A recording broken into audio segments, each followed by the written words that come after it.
Welcome to the 2024 24 Beers of Daytona. Drivers, start your drinking. There's a bear needs drinking, some long neck bobs need clinging. I got some pop top since 5 o'clock, and I know you know what I'm thinking. There's a line needs a wedding, and some problems that need forgetting. It's a raise your glass and tip it on back kind of weekend. 'Cause there's a bear who needs drinking, and there's a bear.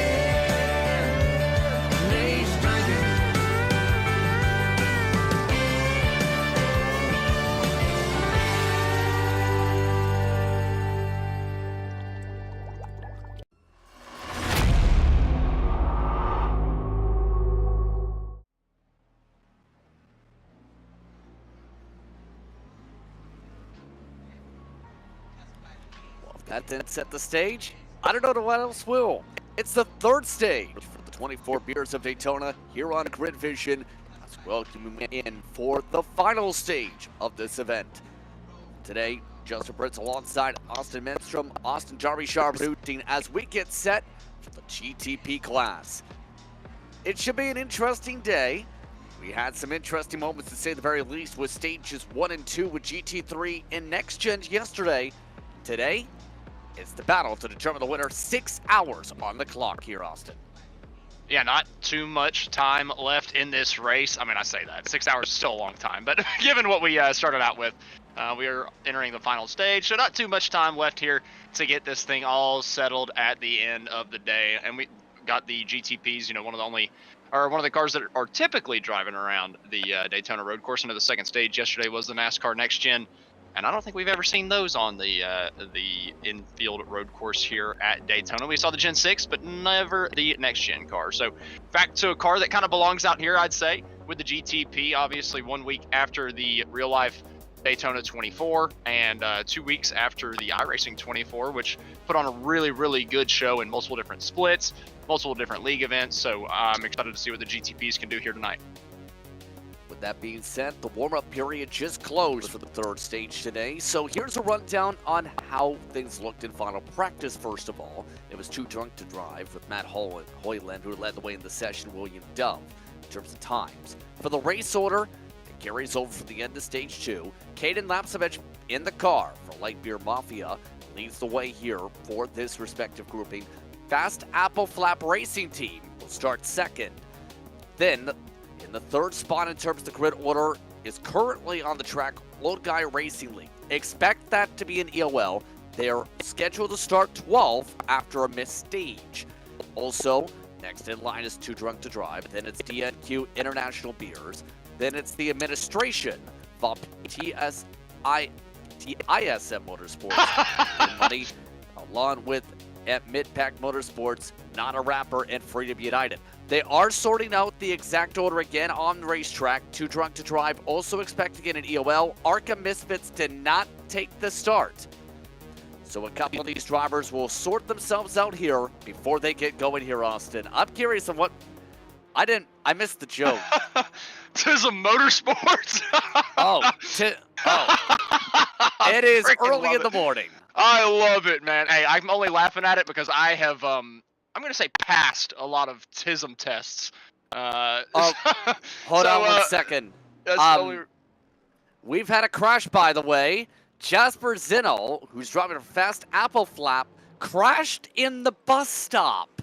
Oh, is he still drunk from last night? I feel like they haven't been starting this early, but that's that's a terrible start here to the GTP race. I'm still laughing about TISM Motorsports. I'm so sorry.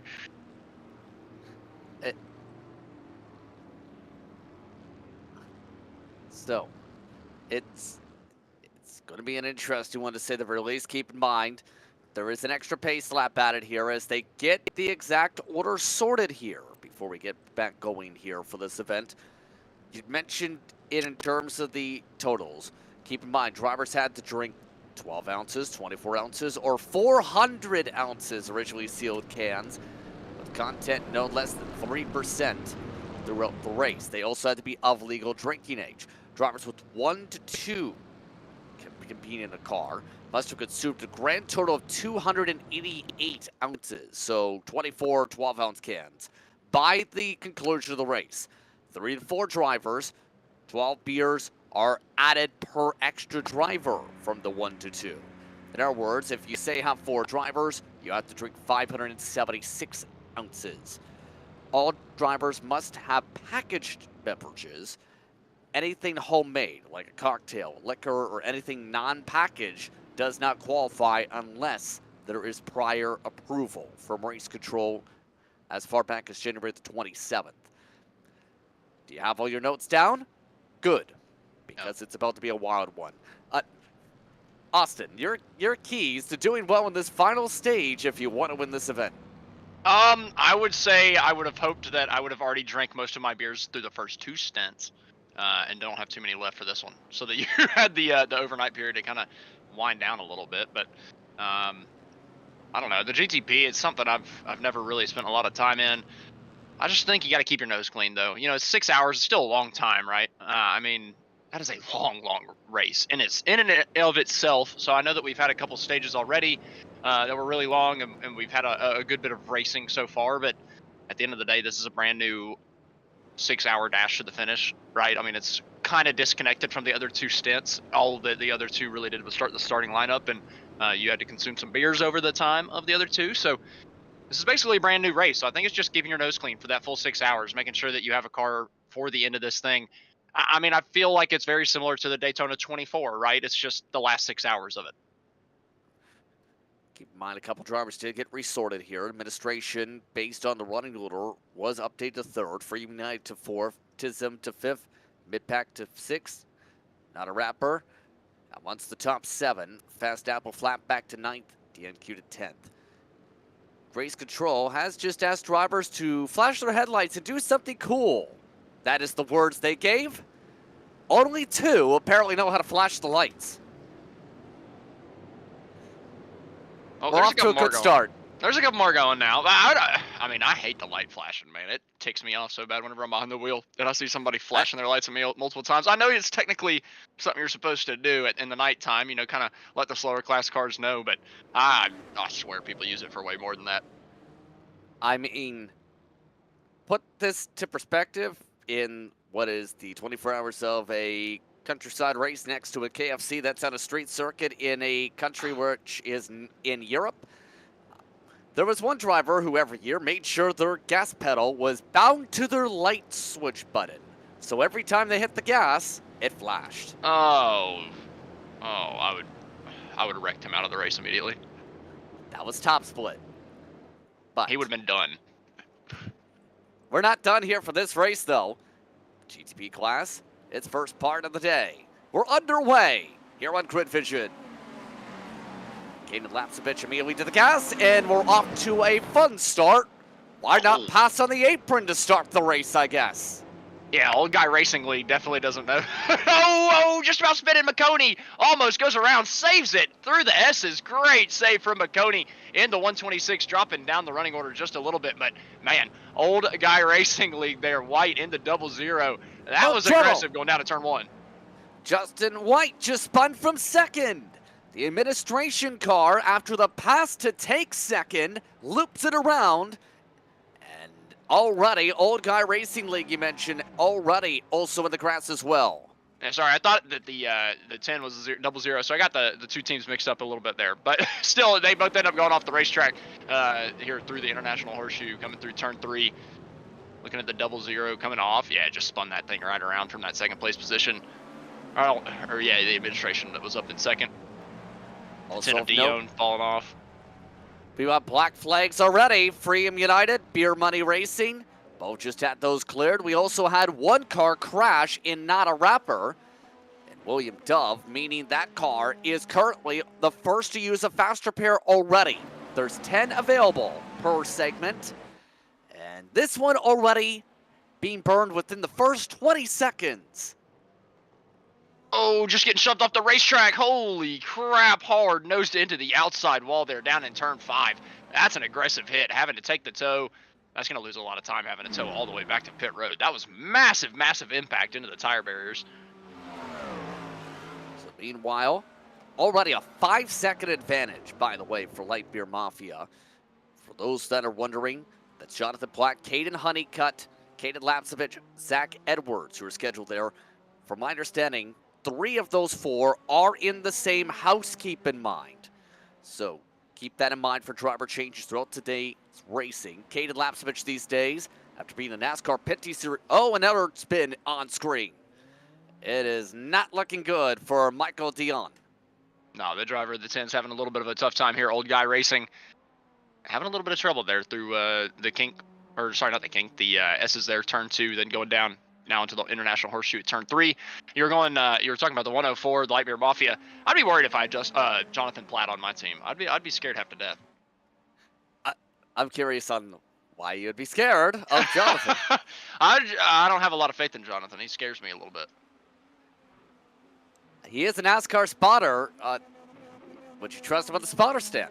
Oh, absolutely. As long as somebody made sure that he didn't have a beer in his hand, I would trust him. But for a beer race, I'm a little scared of Jonathan Platt, I gotta say. And he's a Georgia fan, which just drags him through the mud a little bit too. Well, I will give credit to Caden Lapsevich himself as a driver, though. Keep in mind, because as was talking about, NASCAR Pinty Series champion these days, an ARCA crew chief. He spent several years also racing the short track scene in the United States. He is still very competitive when talking about things, though, because on top of that, as we both know, Austin, he was also one of the top setup builders for a few years with teams like Legacy. Oh yeah, Caden is unbelievably quick. I mean, to be able to race in the NASCAR Pinty Series, you gotta have some type of speed, right? You gotta be pretty good to be able to make it that far. And I was unaware about the crew chief and the ARCA thing for Caden Lapsevich. Holy cow, I cannot talk this morning. It's going to take a little while for my vocal cords, for my brain to warm up, so I apologize. Give me about 15 more minutes and we might be there. But that's really impressive there from Caden. That's a big resume here. And to take it to iRacing, I mean, if you've got all that going on in the real world, you're probably going to know what you're doing in iRacing pretty well. And we all know that Lapsevich is really, really talented on the iRacing surface. And the funniest moment that comes to mind, though, with him, because obviously there's his brother Trayden, who's also now on the way to the Cars Tour this year after becoming a Pinty Series champion, the third family member of the Lapseviches, mind you, to be a champion. There was, at one time a few years ago, when there was the Ignite Series going on and talking about the accomplishments of Caden Lapsevich while Trayden was racing at the time, and during the said broadcast, there was a person in the stream comment chat who asked, I wonder what happened to Caden Lapsevich after all, or anyway. 3 seconds later, Caden Lapsevich types, hi. As simple as that. To answer the question, he basically made it clear, I'm right here. Yeah, and he's kind of come back and, today he's dominating. I don't know too much of what he's been doing on the iRacing service as of late. I don't know if he's still putting as much effort into it as, he did back in the day whenever, like you had mentioned, building setups for Legacy and whatnot. But obviously here today still has all the speed that he always had from back in the day. Looking a little bit further battle going through the kink in turn 4. Oh, well, as soon as we were talking about Caden being really, really good, he's off in the barriers in turn 5, losing the lead right now. What happened? They just went straight in turn 5. And a crash in the horseshoes for Lapsevich, the leader. He was looking so good, and it's gone all so wrong already. Oh, little lockup. I saw just a little bit of tire smoke getting in the middle of the corner. Just kind of went straight coming off, and I mean, that's kind of cost him the lead here. He's back down into, I believe it was P4. As we go back to our live look, yeah, P4, 3.5 seconds back. Got a little bit of left front damage. It's going to hurt his pace a little bit. Like you said, they got 10 fast repairs, but I would have to say that might just be a early morning mistake. I was talking about my commentator mistakes. I'll, give me 15 minutes and I'll warm up. My brain will turn on from being a little groggy this morning. My vocal cords will warm up. I just think Lapsevich might have just overdrove it a little bit there with it being a little early in the morning. A little tired maybe, not completely there. I know I've done that before in races myself, just been a little bit too tired to get behind the wheel, but I get behind anyway. But there, Caden just making a little bit of an error. Going to come down pit road and get that fast repair. And already, that's the second driver to have to take one today. Alex Tilley is now the leader for Freedom United Motorsports. Yes, Travis Stroni is a part of their team as well. Today, a little poke. Too drunk to drive is providing some pressure. Michael Zuvner looking to try and find a way to the point in the 96 car. Yeah, Tilly holds it going down into turn 5. Zuver right there behind him, and Hoyland not too far behind before they get back onto turn 6, the turn to get you back onto the Daytona Oval here. Tilly still holding on pretty well from the driver of the 96. Oh, man, but Zuver just about dives it into turn 6. Not really the greatest passing zone unless you've already got the overlap coming out of turn 5. He almost made the dive anyway, though. The 96 of Zuver. I would rather just stay behind and make sure you get a better exit because the draft down the Daytona Oval is way, way, way more important than a little dive down into turn number 6. I feel like it's a much better passing opportunity. There he just kind of killed his momentum on exit. Drops a little bit off of the 76 of Tilly, but as long as he gets a good run through the bus stop, he could use that draft before they get down into turn 1. And keep in mind, this is a racetrack where we haven't touched upon too much yet this morning, but if you're able to use the draft, you can make a lot of passes. Lots of swapping usually is a commonplace here after all. Matt Hoyland looking for a way to swap in turn after the bad run to the bus stop. The IQ International Beers looking alongside. After being one of the top drivers in final practice, he looks to try and use the outside, not able to do so yet. Now, remember, the fuel run, 100% fuel tanks. So expecting the runs today about 50 minutes at the cap for the GTP class. But there is an interesting aspect to this, the energy store / the hybrid system. And I know that sounds like it's going to be very complicated in terms of the conditions for some of these drivers today, but if you're able to control it, you can make some dives and use that energy to charge your way up front like that. To the lead goes Zubner. Yeah, and Tilly dropped 2 spots. I mean, he just got caught napping down into turn number 5. Zuver with a huge, huge dive down into the second horseshoe. Comes back onto the oval with bringing Hoyland through in turn 5. Coming back through turn 6. All of a sudden, Zuver, Hoyland, Tilly. That's now how they're running 1, 2, 3. Tilly dropping all the way. I mean, he's not even close. Zuver is not even close enough to make a move in all seriousness, but the 76 just got caught napping. That's a heck of a dive there from Michael Zuver. Getting through in turn number 5. And Hoyland just following him through is really impressive too. I felt like there shouldn't have been enough gap for him, but I believe that dive slowed Tilly down just enough to allow the 421 to get by. Now Tilly's dropping off of these guys. And that's all it takes if you have one bad corner here. Execution is so paramount when it comes to being in the infield today, because that can make or break your lap as a whole. Yeah, I feel like the infield, I mean, it's pretty obvious, right? There's 2. If I use the entire infield as a trouble spot, that is a little a little easy to pick. So I'm going to say, turn 4 and 5. That's where we're going to see most of the issues here, especially the GTP. This is where we saw, at least where I saw most of the issues in the 24 hours race that I called, was through the kink of turn 4 and then down into the heavy braking at turn 5. Just seems to be a really, really sketchy area for a lot of guys. That and the bus stop seem to be the 2 hardest spots. So I feel like we're going to see a lot more issues through the kink of 4 and down into the second horseshoe of 5. There's just so much going on as we see a swapping of position back in the 8th place position, I do believe. Yep, that's Lapsevich along, passing Greg McConey there. Already a good recovery to be able to catch up to cars. That is a lot of time, mind you, they've got. At least 12 plus seconds to some of these competitors. They're still 40 seconds behind the race leaders. Speaking of those respective leaders, it's become a 2-car tandem basically up front. It's very intriguing what some of the drivers submit when it comes to the information. Zuver has basically submitted that his nickname Boozener is a trouble spot. Speaking of that, one of the German lager theme schemes, Brandon Schumann, puts the Tism car into the wall. No, not the Tism car. You can see it going around kink of 4.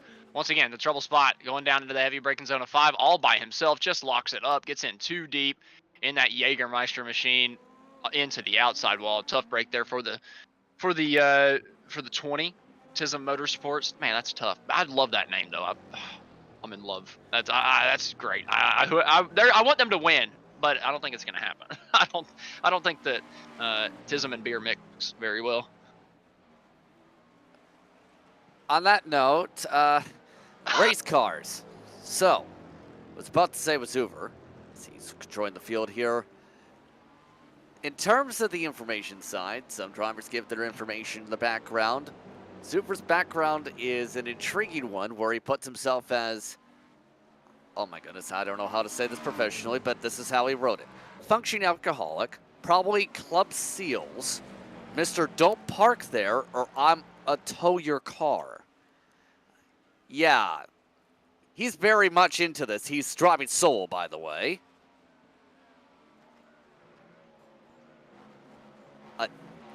I can't tell if you were just laughing or you're stunned. I had to mute after the last thing I said, or else I would have been laughing for 20 seconds straight on broadcast. So I did need to mute up just a little bit there for a second. But we've got a battle on the racetrack, second and first. Zuber and Hoyland side by side, getting down to the start-finish line. Hoyland might have just barely led that lap. It was super tight across the line. Only 1,000th of a second between these guys at the line that time. Zuber deeper on the brakes going down to turn one, and then just no way by through the S's here for Hoyland. Tough passing zone as they go by the Tism Motorsports number 20, getting down to turn 3, putting him a lap down already early in this event. But Zuber still holding on from Hoyland, but we're going down into that kink of 4 and into the horseshoe of 5. 2 hairpins here on the racetrack. International Horseshoe turn 3, the second hairpin turn 5, coming down into the corner. Zuber just a little wide on exit, but he's going to be able to cut that back and get a good exit off. Still not able to fully sort of their way on by Hoyland, one of the several international drivers entered in this race. English-based driver is a heating engineer and auditor in Sheffield, England. As amongst those, continue to keep things at bay here, to the very least. So keep in mind, the more they try and take some pokes like that, the more Alex Tilley gains back up. He has closed a second back to those leaders. Yeah, Tilley's starting to claw back just a little bit back into this fight. Maybe he was just saving a little bit of energy to kind of get himself back into the fight here. Oh, but he had a really bad bus stop. Ended up losing about a half of a second. I think he cut the last chicane and had to, the last apex and had to give it a little bit of a slowdown because he's still dropping. Yeah, he must have had a slow down penalty coming off of NASCAR 4, just losing tons of time now in that third place spot. For the lead again. Pretty clear. Hoyland doesn't want to play the fuel strategy game. He wants to be the leader.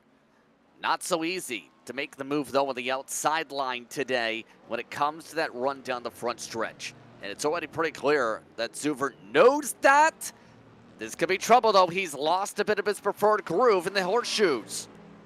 Yeah, but down to the kink, you'd rather have that left side of the racetrack. He's able to get it single filed out anyway, but here's the little trouble spot. This is where he made the move for the lead not too long ago. Still able to hold on to it through turn 5. I just feel like that's the big passing zone. That's the heavy braking zone where we're going to see people make risky moves. We've seen it already. We've seen it just with people all by themselves go straight on in that corner, including our previous race leader of Lapsevich. But now we're side by side coming back onto the Daytona Oval. Great run out of the corner from the 421 of Hoyland. He's going to be able to take that lead away before we get to the back straightaway. And nicely done by Hoyland. He's one of the drivers that I expect to do fairly well based on what we've seen in terms of the pace, but also the composure seen in some of the practice and preparation for this portion of the race today. He has Charles Allen, by the way, on the box, watching along with him. Charles Allen, also self-employed. Let's also take a look at Greg McConey, checking on how he's doing right now. He's quietly amongst those, trying to hold on to 8th. I don't think it was quiet. Let's see why. Yeah, it definitely was not quiet. Just another one of those issues going down to turn 5, all by themselves. Going to be a little bit of a right front lockup, I do believe, coming into the corner. Actually, he just completely missed the turn-in point. It was way, way wide. Luckily, he kept it out of the wall, though. Pretty impressive to keep it out of the wall from what we've seen earlier. Everybody else has just been nosing it into the fence. So there we saw there was actually no lockup. He just kind of got in a little bit too deep. And I think that that's kind of a little bit to do with the new grass physics, right, that we got a couple months ago. I feel like if this is the old grass, even if you don't lock up there and you do what he did, he would have gone straight into the fence. But I think that that was just a little bit of smarter driving, understanding the changes that happen on the iRacing service and, you know, being aware that there's a little bit more grip out in the grass than there used to be. So instead of locking up and making your car go straight, it's better to just kind of make a fourth line way out into the grass and just lose a little bit of time rather than nosing it into the fence. By the way, for those curious, yes, Lapsevich is flying. Did he just blink at us to say hi? I may be seeing things, but Lapsevich is running 4 seconds quicker than some of those on the racetrack. Yeah, 4 seconds faster than some, but only 8/10 faster than the race leader. So it's not like he's absolutely flying up on the race leader. He's still got 30 plus seconds, 35 seconds back from the lead last time around. So he's still got a lot of time to make up, still got a lot of ground. But also, if you look up on the top left and you see the time counter, you can see we're only 17 minutes and 12 seconds into this thing. So he's got plenty of time to make it happen. And, he had built up about a 6-second lead before he had nosed it into the fence. So I wouldn't be surprised to see Caden back up here relatively quickly, but you got to think he's still got 35 seconds to make up. I mean, that's a long ways to go here for the 104, even if he is picking up a second a lap. I mean, we're looking at maybe an hour before he gets back up to the front of the running order. But I do know we have a mid-race break, so I don't know if it's necessarily super important for him to get back up to the lead in the early going. Just making sure he stays on the lead lap here and keeping himself in the hunt. Let's keep checking in on some of the cars and how they're doing. Justin Clapper, he's running in Mid-Pack Motorsports today. Their theme? Batman, in terms of the paint scheme. But so far, Clapper, the runner of Thunderclap, running patiently here. He's a NASCAR Jackman these days, originally from the state of New Jersey, keeping things at bay in regards to some of the groupings today. He's also running with a former tire changer and fabricator, Sheldon Martin and Anthony Burleson of Champion Tire. Oh, man. Oh, and there goes some trouble. Once again, it's the TISM car, and it's Brandon Schumann, one of the crew members from the truck series involved. Yeah, the TISM car got a little bit of a nose job here coming around turn number 6. I can promise you he's not going to be wanting to go out in public with that nose. I mean, goodness gracious, that's going to be social anxiety to the max. TISM and beer not mixing once again, going down into turn 6. Tough break for the 20 though in the early going, just having a couple issues, really putting themselves on the back foot here in the early going. Just it's tough to do that twice within the first 20 minutes of the event, but oh man, still going through the grass here in the bus stop, just kind of staying out of everybody's way. So good job from the 20, just to make sure he doesn't compound the issue and take anybody else out of this race. Already 2 fast repairs for Schumann, the one-time car chief member, now help out member of Halmar Friesen Racing. There's a zip on by, though, from McConey. Oh, the leader's in the grass once again in 5. My goodness. Or sorry, not the leader. The second place of the 96. My apologies. Zuber went into the grass through turn 5. I think he kept it out of the fence as well. I think he took a lesson from McConey not too many laps ago, keeping it just running it wide, but kind of making his own little lane out there instead of kind of hitting it at a bad straight angle. He was able to keep it out of the fence. I just saw he went way off the grass, and I was a little worried again that we were going to have another turn 5 issue. I feel like that's the only spot on the racetrack where we're really seeing problems. Yeah, I was going to say, so far, a lot of drivers are holding themselves together here. We still have 11 entries here that are currently zipping around the racetrack. Interesting enough, take a look at Fast Apple Flap Racing Team. They built that paint scheme so fast in their graphics editor, they forgot to turn off the wireframe. I think it looks great. That's awesome. I mean, luckily, it kind of blends in with most of the green a little bit, right? Like, you can't see it too much on the lime green of that race car, but the purple, you can, oh man, yeah, you can. You can somewhat see. You can see it. Yeah, that's pretty aggressive with the wireframe going across the car. I don't know, maybe it was a stylistic choice, man. Maybe it was stylistic. Hey, give credit to the Corgis, though. We've seen a lot of teams built on the speed of using Corgis as intimidation.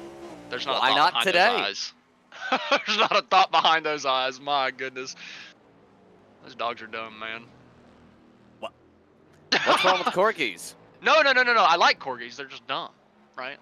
Like like there's not a thought behind those eyes because they're just, they don't really have much of a brain to think. They're cute, but they're not very smart. Well, the lead, by the way, is now nearly 5 seconds.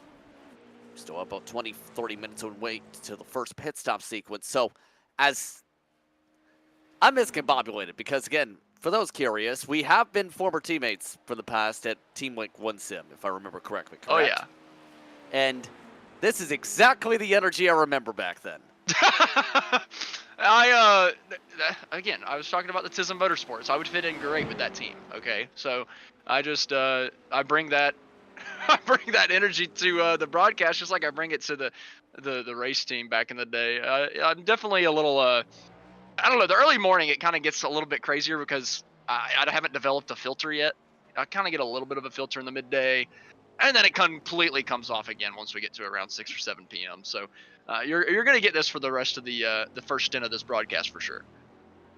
And I can definitely tell you're a very, very, very morning person based on the energy level, though. But I will say this, too. When it comes to this race, we are reaching the early morning for the race itself, by the way. We did start off practice originally for this segment in full darkness. It's 71 degrees track temperature.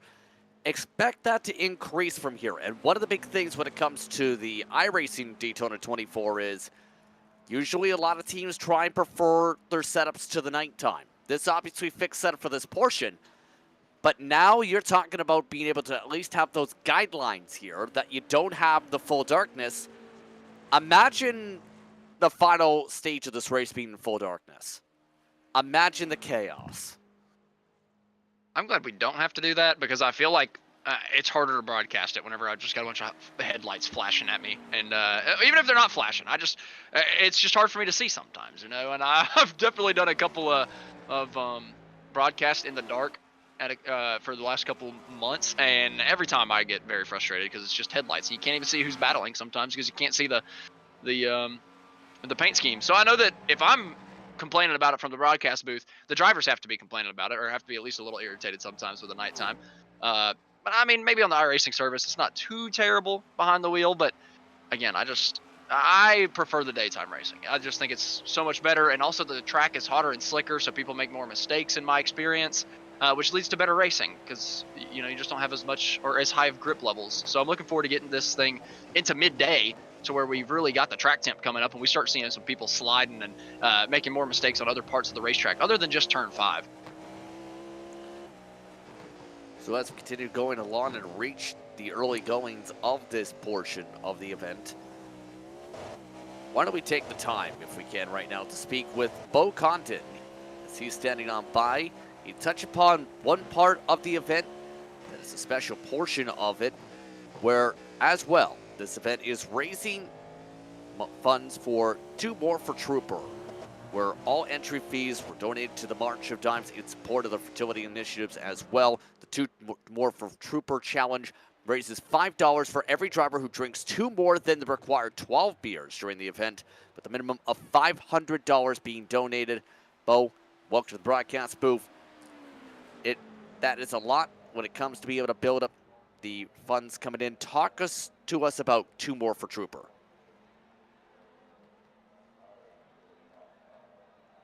Hello.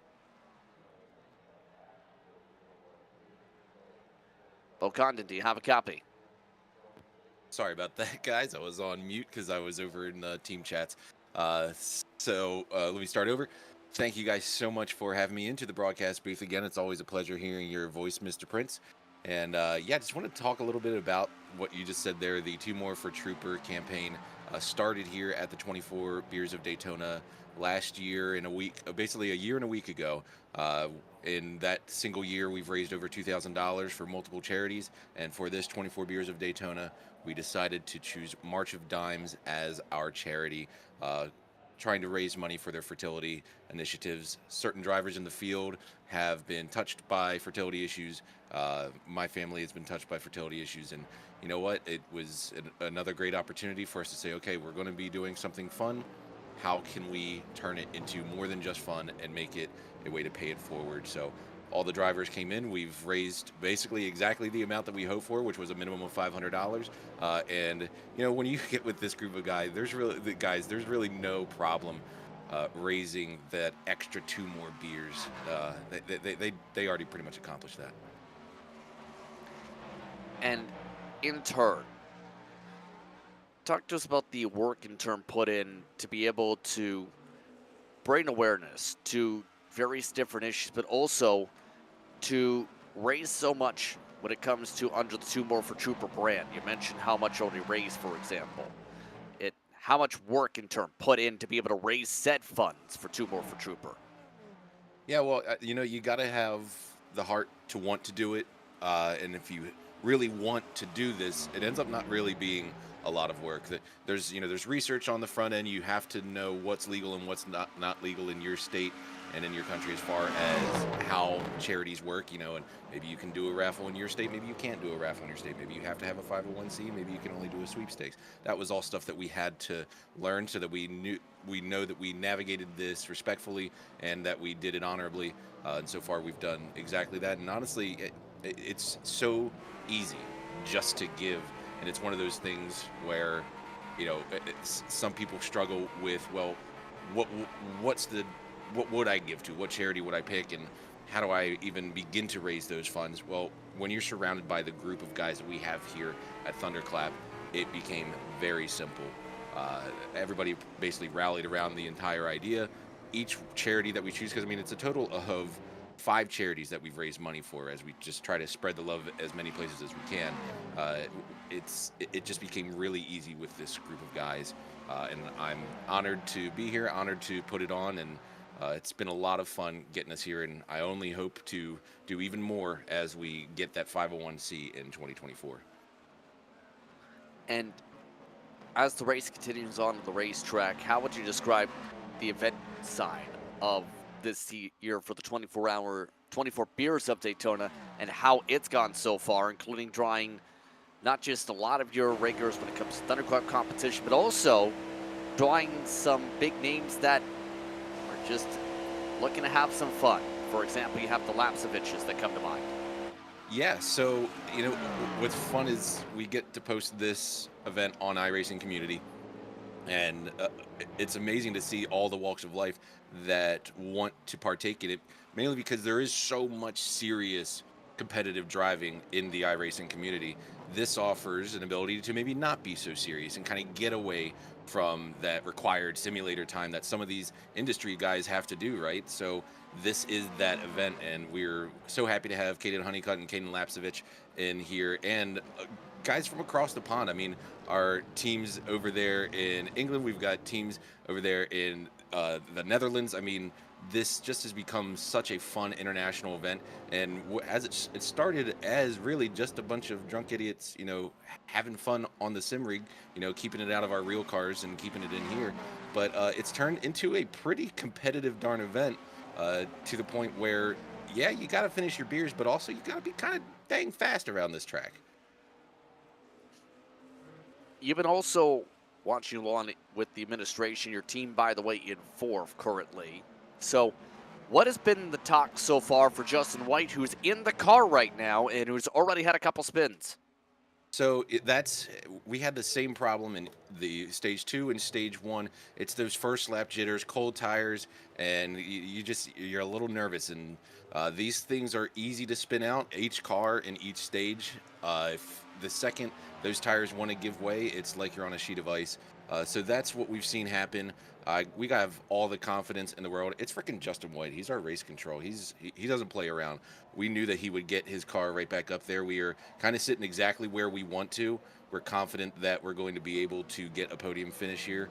I believe if our schedule, I'm going to go into the car after him, but he may be pulling a double here. I'm not positive. I'm going to work with that on the team actually when I'm done chatting with y'all, but I'm very pleased with how quick our guys are doing. Chase did an amazing job in stage 2 last night in the next gen. He pulled the entire stint. He did the entire stage by himself, because since I jumped up into the broadcast booth, and he put us in a really good spot starting this event. And you know what? Couple spins here and there, no biggie. Our nose is clean, and we've got eyes out front. Even though Lapsovich has given us a little bit of pressure here, Justin White's smart. He'll let him go by if he needs to at the right time, or he'll just slow him down for the next couple laps. We'll see what happens, to say the very least, the rest of the way here. But already just past the 30-minute mark. Thank you very much for the time once again, Bo. Thank you all so much. Have some fun. It's going to be a good one as we get to the end of this 24 Beers of Daytona. Can't thank Group Vision TV enough for being on board.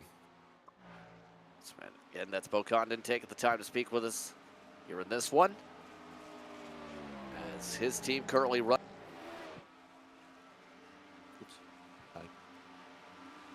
And apologies there, apparently somehow our producer went to the wrong channel. So, as we continue on to how things are going, He your could be hired thoughts by on that? Fox. Well, I'm going to give my thoughts on our producer moving to a different channel. He could absolutely work for Fox Sports with that level of production quality. I mean, goodness gracious, that was Well, well, apparently he got moved, and whoever moved you needs to get hired by Fox Sports, because my goodness, yesterday that clash was produced absolutely terribly. Sorry, it's a long race, so I'm just going to go into different rants. You know, that's kind of what you do in endurance races. The clash last night sucked. It was good. The race is good, but Fox sucks. I know you're not going to get hired by Fox after I don't saying care. that. I would never. Well, the only reason I would ever want to get hired by Fox is because I would make it better, and I would, to be fair. I mean, goodness gracious, the people that run that show have absolutely zero idea about the sport of NASCAR. I mean, little cartoon graphics, treat it, excuse me, treat it like a little frickin' kids show, and then don't know how to get camera angles at a fourth-mile racetrack. I mean, we see Bubba Wallace getting absolutely punted in the middle of the corner, and they change camera angles in the middle of him getting wrecked. I mean, it makes zero sense. I mean, to give the argument for why they had the cartoons, it's part of the Fox brand when you look at the NFL branding, but It's bad. I can see where you're coming from when it comes to the angle side, because that can be something that comes to mind. Especially, the interesting thing was when apparently the lap counter was off by a lap, according to NASCAR Race Control. So I actually think that was more, I think that was because we have special rules for the Clash, and that was like the lap 75 issue where they were getting to the halfway break, right? So it happened on lap 75, that last caution did, and that was the halfway point break, was after everybody completes 75. Everybody had not completed 75 on the racetrack, so it reverts back to the last lap if it's based on like short track rules, which I think is what they were going with. So I don't necessarily blame them too bad with that. That was a little bit of a weird little issue between, you know, just being a one-off race where the rules are weird. So I don't necessarily give them grief for that.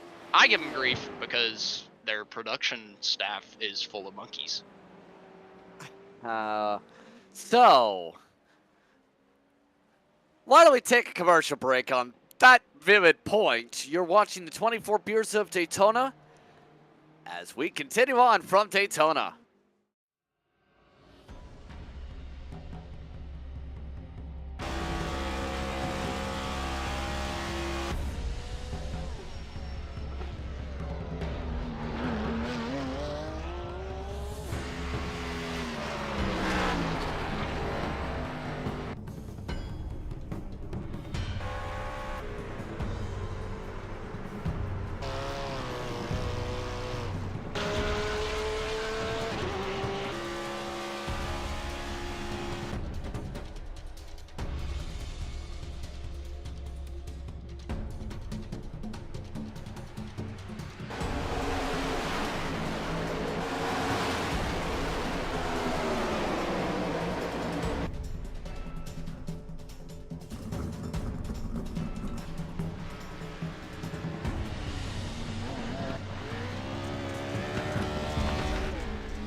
Racing isn't easy, but experiencing it is.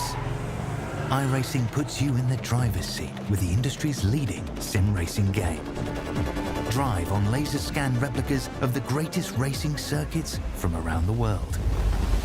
Go head-to-head against other drivers chosen by skill-based matchmaking to ensure competitive racing at every level. Compete across all your favorite series. In officially licensed cars, engineered to deliver the most accurate driving experience possible.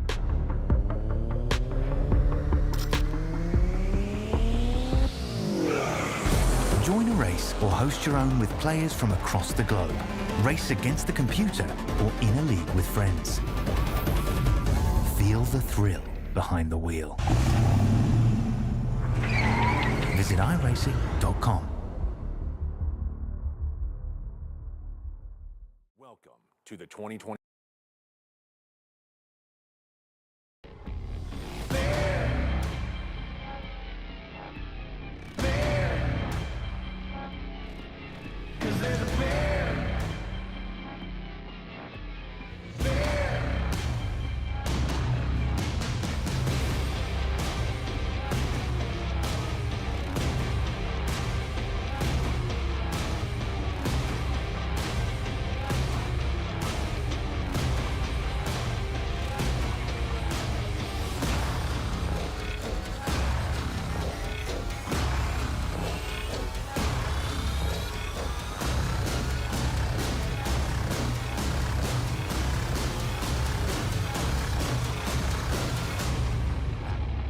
There's a bear needs drinking, some long neck bottles need clinging. I got some pop top since 5 o'clock, and I know you know what I'm thinking. There's a line that needs a wedding, and some problems that need forgetting. It's a raise your glass and tip it on back kind of weekend. 'Cause there's a bear who needs drinking, and there's a bear.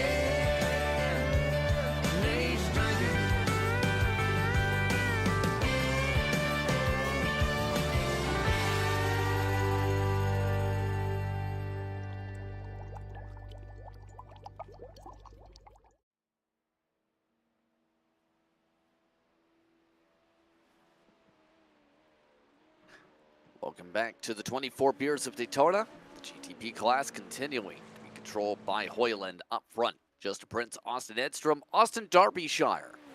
As we continue on with some scintillating conversation here in the early morning at Daytona. So far, 3 drivers have lost the lead lap. Old Guy Racing League, Tism Motorsports 2 laps down, and a driver change later. Not a Rapper have all been amongst those who have had to take at least a fast repair. Tism and Not a Rapper have done 2 apiece so far. Right now, the gap for the lead, 14 seconds. Too Drunk to Drive in second. Freedom United back to third. Light Beer Mafia's recovery has slowed down, but they are in the top 4. Your thoughts so far on the action here, Austin, as these drivers settle on in before the pit stop in about 10 minutes? Well, I'm a little surprised to see that Caden Lapsevich has actually dropped off a little ways, right? We saw that he had cut that gap down to about 34 seconds before the commercial break, maybe a little bit closer at some point, but it's stretched out to 45 now. So I figured he would be consistently running down our lead guys, but he's actually, I had to imagine, made a mistake at some point that we didn't catch, or at least I didn't catch. And he's dropped another 10 seconds off the race lead. So that's probably my main point that I'm looking at right now in the early going of this, just to see how much they can kind of recover. I'm surprised to see them so far back. Well, or my producer said they pitted. Have they pitted a second time? Yeah. I knew they pitted once. Oh, well, then I'm just stupid. Well, remember, they've had the fast repair that they've had to recover from. They're a part of Yeah. that grouping, too. They're the only one with the fast repair used that's still in the lead lap. So I knew that they had pitted once for the fast repair, but I didn't think that they had pitted a second time. I guess I just missed that. But has everybody else pitted? Because I must have just looked away whenever we were. No one else pit yet. No. Okay, Apparently, I just need to pay a little Justin bit more White, attention. we're hearing, apparently did. I just double checked. I don't think they did yet. I think our producer's just trying to catch us off guard. Greg McConey did come down once. Here's a look, though. The reason there was the indication of maybe there was a pit stop, I think this is why there's some confusion. Remember, he is not afraid to pass on the apron here. Yeah, that's why there was a pit indication. And why not use the bumper in a little bit of all your fenders? Why not? Okay, so Lapsevich has not pitted twice then. Yes. They've just passed on the apron, which... Okay. I was about to say, I was like, I swear they have not pitted twice. So he's legitimately lost 12, 13 seconds to the race lead here since the daytime has come around. That's a little... See, I'm telling you, Darby, you could work for Fox, man. You're throwing the commentators off like crazy. It's just like Clint Boyer at the All-Star race last year, throwing his pin. Throw me off. Well, anyhow, the one thing I will note as we continue on is, You know who's still taking the pace is Hoyland. The reason I mention that again is the best of the best drivers usually are able to run within a couple tenths, even with the fall off on the first stint when it comes to the GTP. He's setting his fastest laps right now. He just set the first and second fastest laps of the race back to back. Yeah, it's mightily impressive from the driver of the 421. You can tell they've probably got that thing set up for a little bit warmer track temp. If it's as the track temp is rising, that 421 is getting faster compared to the competition. As Zuver's down pit road, coming in for 4 tires. Tilly also second and third place, both coming down, flashing his lights coming down pit road. Lapsevich coming through 3 and 4. We'll have to see if he pits. He'll probably extend the stint just a little bit longer because they did have to come in to take that faster pair. I imagine they might have taken a little bit of fuel under that as well. But if they didn't, they'll have to come out down in a couple laps, if not this one. But it looks like he's going to be staying out on the racetrack. So Lapsevich still staying out, going to cycle up to second place currently. But again, he's still got that pit stop he's going to have to make in about probably 10 minutes if they did take fuel on that the pit stop where they had to take the faster pair. But he's actually coming out just about side by side. Who is that? McConey coming out a lap down in the 126. Yeah, he pit yet again. Remember, he's already had the faster pair once, but that is for the fuel. Alex Tilley wants those already in. He did not take tires. Justin Clapper had to take a faster pair just now to fix the fender. Jasper Zeno also coming on into the pit lane this time amongst the sequence of pit stops McConey! here. McConey hard into the turn 5 wall. I'm sorry. I thought McConey was about to absolutely take out Lapsevich going down to the turn 5. Just over drove it, getting down into the corner a little bit. Again, where we've seen the same problem over and over and over again. Just coming out of pit road, I think the cold tires just caught out the driver of the 126, getting down into the braking zone. Really wide going in, and oh man, actually that was a really strange one. He had actually gotten to the center of the corner all fine, was rolling the center a little bit better than Lapsevich, and just kind of had to get out of it and turned hard left to avoid getting to the back of the 104. If anything, it looked like he stopped in the brakes too. Yeah, he did. I mean, credit to him for not driving into a lead lap car like that, but I'm kind of surprised he was catching Lapsevich so heavily in the middle of the corner, right? You shouldn't even have any brake into it at that point of the corner, maybe just a little bit. So I'm surprised to see the Lapsevich was slowing down so much through the center of the corner, and McConey was able to pull up so much on him, especially on the cold tires, right? I'm sure that McConey had just taken 4 fresh tires. Typically, you need to get those up to pace a little bit, but he was wrapping that corner really, really quickly. Lapsevich continuing on the racetrack for now. Expect him to come in a few laps based on the offset. Charles Allen is now in the car, by the way, for DNQ International Beers. After their change, Justin White is also into the pit lane this time for their first pit stop. And keep in mind the reason for more faster pairs for the final stint, or rather more sets of tires in the pits. Keep in mind more pit stops expected over the course of 6 hours. The fuel burn being not on the hour, but more so on the 3/4 hour. So only driver changes so far. Lachinsky, who's in right now for Tism, as well as Allen, who's in for DNQ. Everyone else going for a double stint on the racetrack. Yeah, most people staying in the race car are going to run this thing down to about the 4-hour, 30-minute mark until the next pit stops. Just got an interesting note about Zeno, though. We talked about Lapsevich, and we were talking about before today. They are likely going to be amongst those sharing a respective account. Apparently, the 32 has just indicated that they're doing the same. Sammy DeGroot, apparently, was the driver they now just told race control for that first stint at the start of the race. Oh, and he's off in the grass in the bus stop. He's skating through the grass all the way down into NASCAR 3. Had a terrible bus stop here coming out of pit road, or just a couple laps, I suppose. But the 32 still off tracking a little bit, coming back down onto the apron. Like you said, it says no, but it's really DeGroot. You said his name? His name? Or sorry, It was DeGroot, and now it's Zeno. Okay. So either way, that car's account has had a couple crashes. Well, that's a little tough there for Zeno in the 32. Now that he's behind the wheel, coming out of pit road and having a little bit of a. Oh man, who is that into the wall? Was that the 00 of White in the wall in turn 5, getting lapped by Lapsevich as well in the process. Again, turn 5. Have we seen an issue? I mean, we literally just saw an issue at the bus stop, but before that, have we seen an issue anywhere else? I mean, it just seems like it's a turn 5 show with a lot of these guys. Yeah, West Horseshoe. Oh, Yet again. again, just that left front lockup. That seems to be the typical issue. We've seen a couple other issues in there, but it's that, or sorry, right front lockup getting down into the getting down into turn 5 there, just wrapping around that right-hand horseshoe, and just seems to be catching a lot of guys out, going down into that braking zone. We've only got 11 drivers in here. I mean, or 11 teams in here. Just surprising to see so many problems getting down into that corner. I mean, it seems like every 3 minutes we're looking at somebody going off track. Well, it takes a lot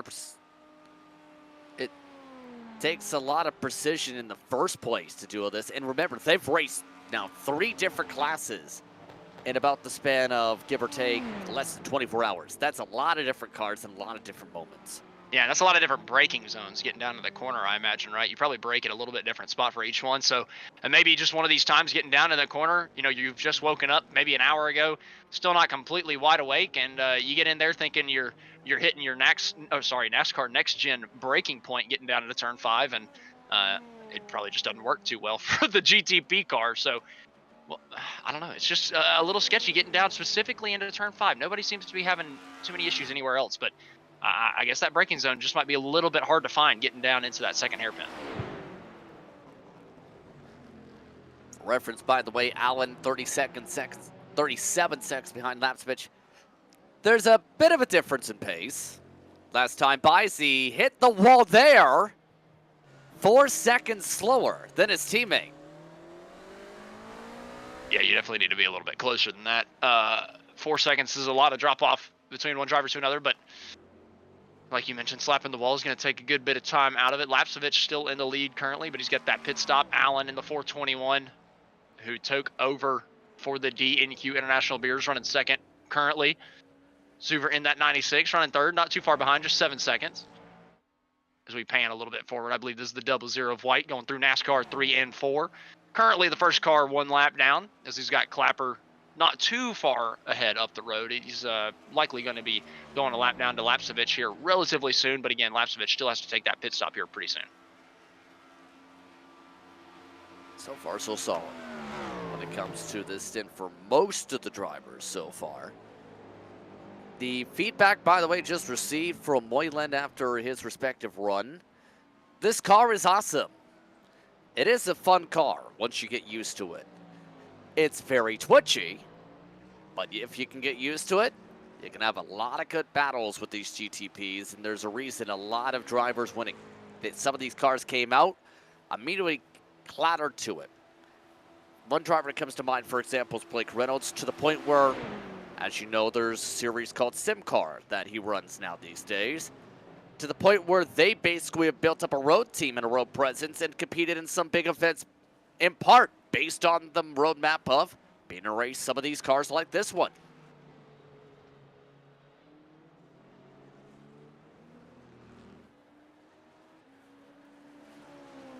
Austin? I think we've lost Austin. So, as we approach the 5 hours to go mark, expecting Lapsvich to come in pretty soon here. Did have an 11-second stop on that fast repair before. It wasn't just the fast repair. He is now in for scheduled service. Nicely done to get to the speed limit. Now, here's the interesting part. It's going to be curious if it's going to still be Lapsevich in the car, or if you end up being in a situation where you end up having the in-the-house driver swap, so to speak. Sorry, I don't know why I've been having so many mic issues recently, but I'm back. Lapsevich finally coming down pit road. Like you said, we're going to have to wait to see if anything happens in our little messenger chat over here to see if we got a, like you mentioned, in real life driver change. Might be just switching who's behind the real wheel instead of the virtual wheel. So looking on our Discord channels, just making sure we don't get any type of update, but no update so far. So not completely sure if we're getting a driver change or not. Are we positive that it was Lapsevich that was driving in the first place? Because I don't, I think Zenil, we didn't know that it was someone else for Zenil at the beginning, so I'd be a little worried. Well, race control, like we said, is aware of those types of things because it does happen. Because obviously you don't want to be that person who ends up having some issues between connections per se, or it's easier to do it all in the same building. But we'll find out or let you know if there is, what the situation is there in that sequence there. But Charles Allen is wrecking. He was able to hold on to it coming out of turn 5. I thought that was going to be absolutely massive. I believe it was White in the 0-0 that ended up going around him. Or sorry, Zuver actually in the 96 going around him, taking the lead away from the 96. That was, or sorry, from the 421. My goodness, I got the numbers all mixed up. But we just see Allen making a big error coming out of the second horseshoe. Just big twitchy moment coming out. Slides sideways, gets the rear ends into the grass, and somehow is able to hold on to that thing in some type of manner. I thought he was going to be around doing a 180, hitting the wall, but instead he's able to just kind of hold on to it. Even though it didn't look pretty, he was able to hold on to it and at least keep that thing in second place, but he's going to allow the 96 of Zuver to get by and take that race lead away. I can tell you this, Matt Hoyland was just about to go to break time. I don't think break time is going to last very long based on the fact he just rejoined the server after his teammate nearly crashed the car and has lost the lead by 4 seconds now to Zuver with the cycle complete. And keep in mind, one thing that has been reported is aero push is a big thing, a real thing, in fact, with these drivers right now. Clean air, much more comfortable in the corners at the moment. Yeah, and that's why we kind of, we make a big deal about the NASCAR oval with the draft. I mean, you can get such a huge draft coming out of the bus stop. If you can somehow manage to just stay even through that bus stop on the back straightaway and just use the draft all the way through 3 and 4, maybe peek out to the outside and get a bigger run coming off of 4 onto the front straightaway, it can do wonders for you and give you a lot of overspeed on somebody and give you an opportunity to pass. I feel like through the infield, unless somebody makes a big mistake like we just saw with the 421, it is just unbelievably difficult, these GTP cars, to make a move. You got to be able to use the energy button all the way down the straightaways through those NASCAR oval corners and be able to, just use the draft to make those passes. I don't think that going down to the bus stop is necessarily the best spot. If you can get to the inside of somebody, you can make it work, but I really think setting somebody up for turn 1 is the best spot as we're looking at a replay. I believe this is this Lapsovich once again with an issue? Yes, it is, and look, it's turn 5. Who would have thought? Oh, and that's a weird one. That's one we have not seen this entire time. Getting just loose on the apex, sliding that back end around, going down into the grass. Oh, trouble, live action. Alex Tilley hard in the wall for the top 3. Oh, Tilley running from that 3rd place position. Oh, just gets it spun around without having to do a 3-point turn. Coming out of the bus stop, though, I gotta believe he's finally somewhere other than turn 5. I've got to believe he's just absolutely destroyed the last curbing in the bus stop. Maybe it was the second to last apex, the last right-hander. I bet he hit that inside curbing, touched the grass just a little bit, nosed it into the outside fence. And keep in mind, in about a year's time, this is going to become pavement with sausage curbing. Oh, yeah. This curbing, huge clatter. Yeah, it was the right-hander like I was talking about that just kind of unsettled him. Took that curb just a little weird. Looked like he hit it 50-50. A little bit of grass, a little bit of road on the left side with the left side tires, and just unsettled the bottom end of that race car. Had it hopping before he hit that final apex. You can see it, yeah, it just starts bouncing. Makes him completely miss the last apex all the way through the grass. And at that point, it was just a little strange having some tire on the grass, some on the road. Ripped that thing right around. Unfortunate to nose it into the barrier, but like we've mentioned earlier, they got the faster pair. He's going to come in, take some tires. Going to be a little off strategy compared to everybody else, but as long as he can stay on the lead lap, it'll probably be okay. Like, I think that with that mid-race break, it'll bring them back into this thing. So I don't think that they're out of it yet, but it's definitely a huge hamper on their progress. Running P3 before the issue, dropping all the way back to the last car in the lead lap, it seems. And that's going to be a critical thing to consider here, is that halfway break that you touched upon. That seems to be the goal at this point for several of these teams. Just stay on the lead lap. Get in position for the stage break, and then worry about where the track position could be. This is still great in terms of getting the track position early. But if you lose a lap or 2 or 3 or 5, that makes it a lot harder to be able to come away with the checker flag and the official win. Yeah, and I just feel like once you lose a lap, it's just going to be so difficult to get it back. I mean, the guys up front have been really, really rapid so far. Zuver, Allen, Lapsovich have all been quick. Lapsovich had pulled out a good gap at the beginning of this thing before he made his mistake. So, oh man, is this Tism Motorsports off again in the bus stop? I do believe it is in that Jägermeister machine. Steven Leszczynski having a little bit of an issue through the bus stop. First time tonight that we've seen back-to-back issues in somewhere other than turn 5. And Steven Leszczynski's been trying to run in a lot of big series as of late on top of Thunderclap. That time, he too clapped a bit of the curbing, it looks like, and snapped it. That was interesting. I mean, I'm very surprised the way he wrecked that he didn't destroy that race car. I figured that was going to be a big error. Getting into the wall like we saw earlier. Another right front lock up here going down to turn 5. We see from our second place runner of Allen. Seems like he really, really hates turn 5. He's had 2 issues here in his short little stint. I think Allen's going to be would be excited if we ran a little bit different layout that cut out that corner, because he's been struggling through there. I mean, based on the twitchiness in terms of what we've seen from Allen, he might be happy if we ran on a drag strip. With how many times he's bobbled down to the turns, or any time he's had to turn the wheel. Dang, no man, offense that's to some Charles. shots fired. That's some shots fired right there. Like I said, it can be a very twitchy car. That's a good point. There's a reason why I stay away from the GTP class. The fast stuff is a little out of my wheelhouse, I'd got to say. These things are crazy, man. I mean, they're spaceships on wheels.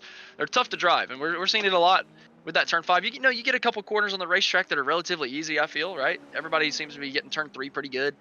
Getting through 4, okay, not too difficult. Getting through 6, pretty good. But the really difficult corners on this racetrack, the heavy braking zone of 5 and the bus stop, have been catching people out. And that's not too surprising in a car like this that's really, really difficult to drive. You mix a difficult to drive car with a couple of difficult corners, and that's what you're going to get. You're going to get some errors multiple times in the race. Kind of surprised how many we've seen here in the first hour, though.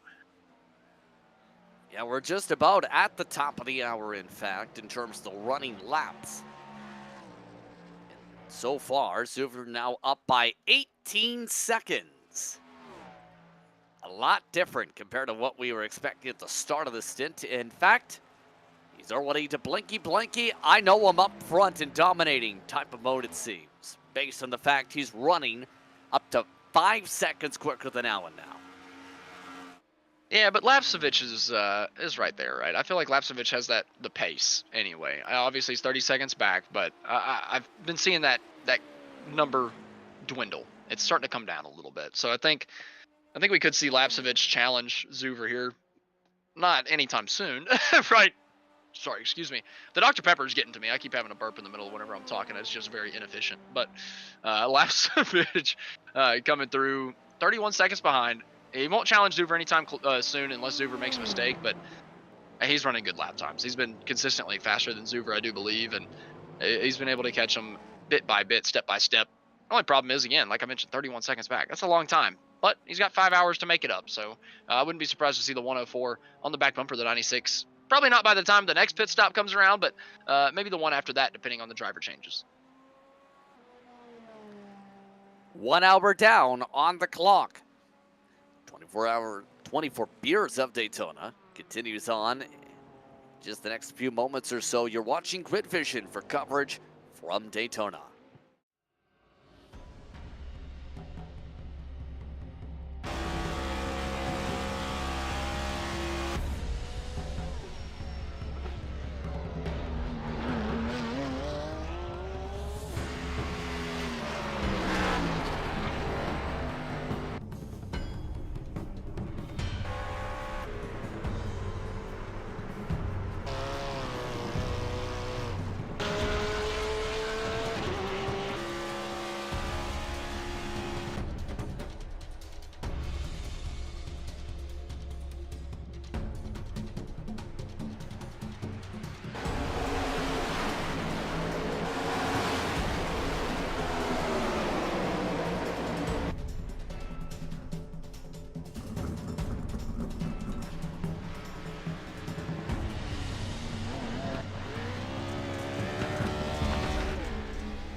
Racing isn't easy, but experiencing it is.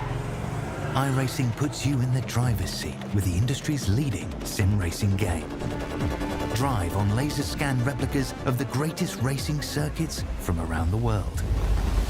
Go head-to-head against other drivers chosen by skill-based matchmaking to ensure competitive racing at every level. Compete across all your favorite series. In officially licensed cars, engineered to deliver the most accurate driving experience possible.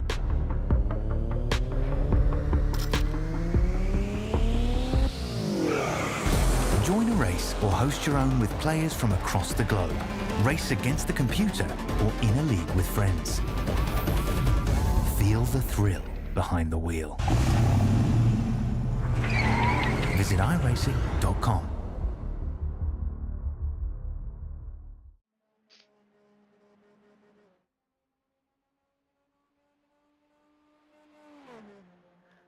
Welcome back to 24 Beers of Daytona.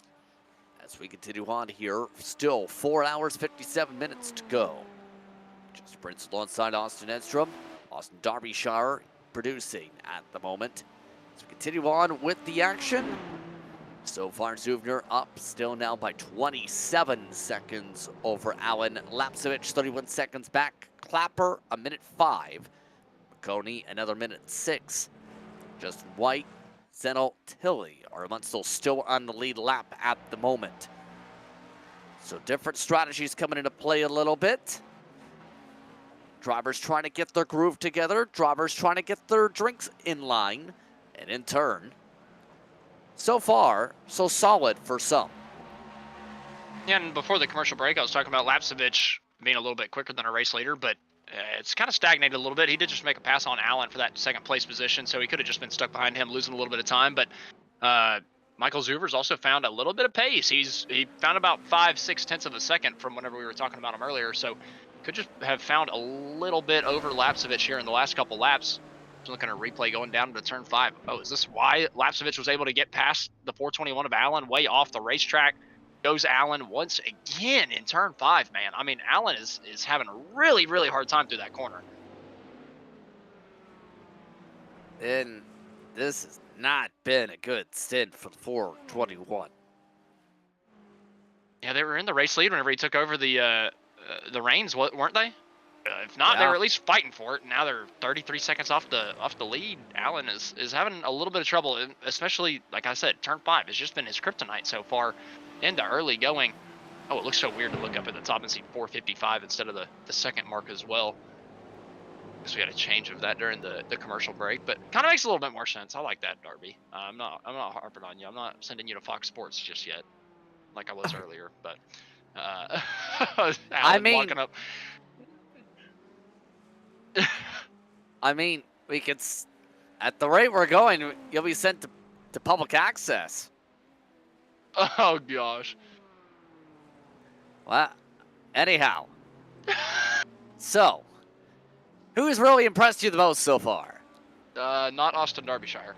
Anyway, I would say Zuver. I mean, at the beginning of this race, Lapsevich being 6 seconds ahead, I thought this was going to be the Caden Lapsevich show here in the early going, but obviously he made the mistake, and Zuver's been mistake-free, right? I don't think that he's made any big errors. I think that maybe he had one off excursion in turn 5, but he kept it clean, if I am remembering correctly. He kept it clean and has ran a really clean race, and he's running really, really, really competitive lap times compared to Caden Lapsevich, as we see the Tism Motorsports machine down in pit road taking another pit stop.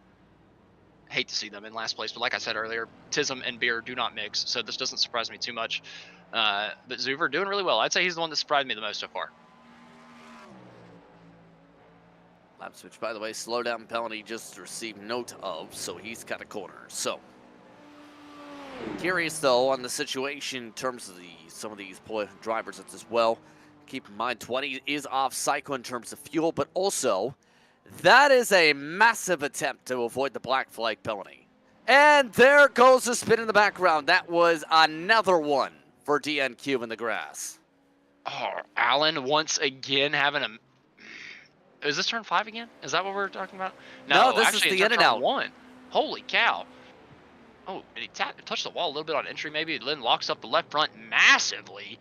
Goes way off into the grass. Able to keep it out of the barrier, but losing just chunks of time once again.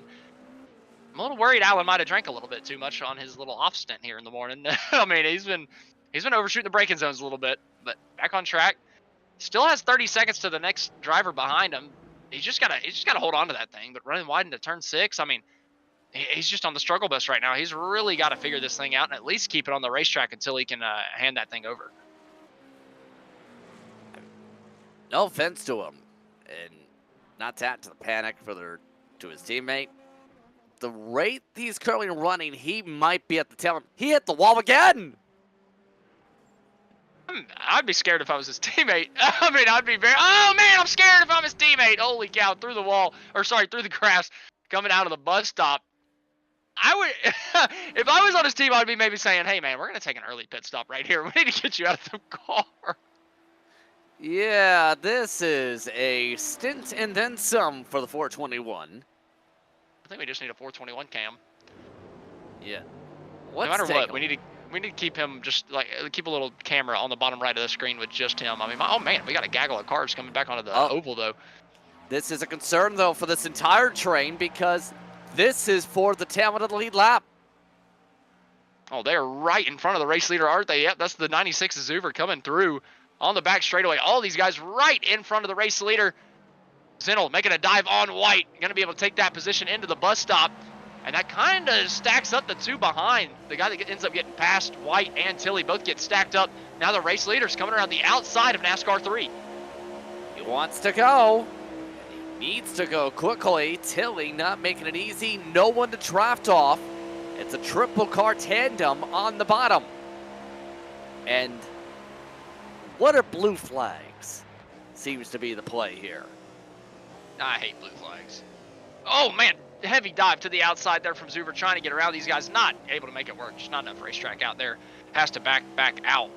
And he doesn't have to get this done immediately, but he can't lose too much time to Lapsevich, right? But you also can't get enough damage to where you're going to have to make a big pit stop. So he's got to be really, really careful here in the 96. Side by side with White in the 00 now. But through the kink, that's dangerous. Oh, White actually lets him by. Very cautious driving there from White in the 00, allowing allowing Zuber through in the 96. But he's really not losing too much time to Lapsevich. I think that it's been about stagnant at that 33-second mark. Starting to come down a little bit now after that pass. But Lapsevich is not losing too much time, or not gaining too much time to Zuber in the 96.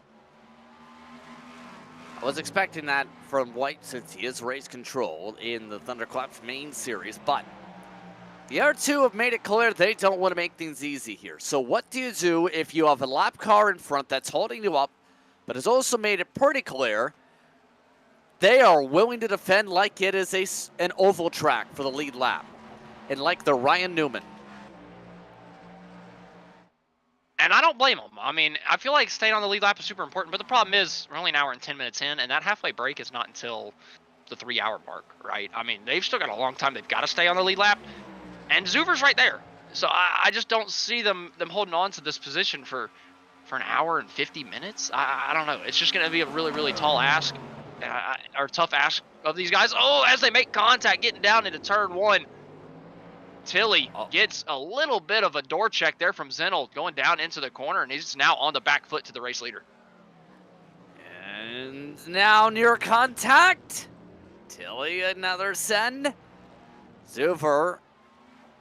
Eyes definitely have to be wide open at this point if you're the 96 after those calls. Tilly is now trying to hold on and block the leader.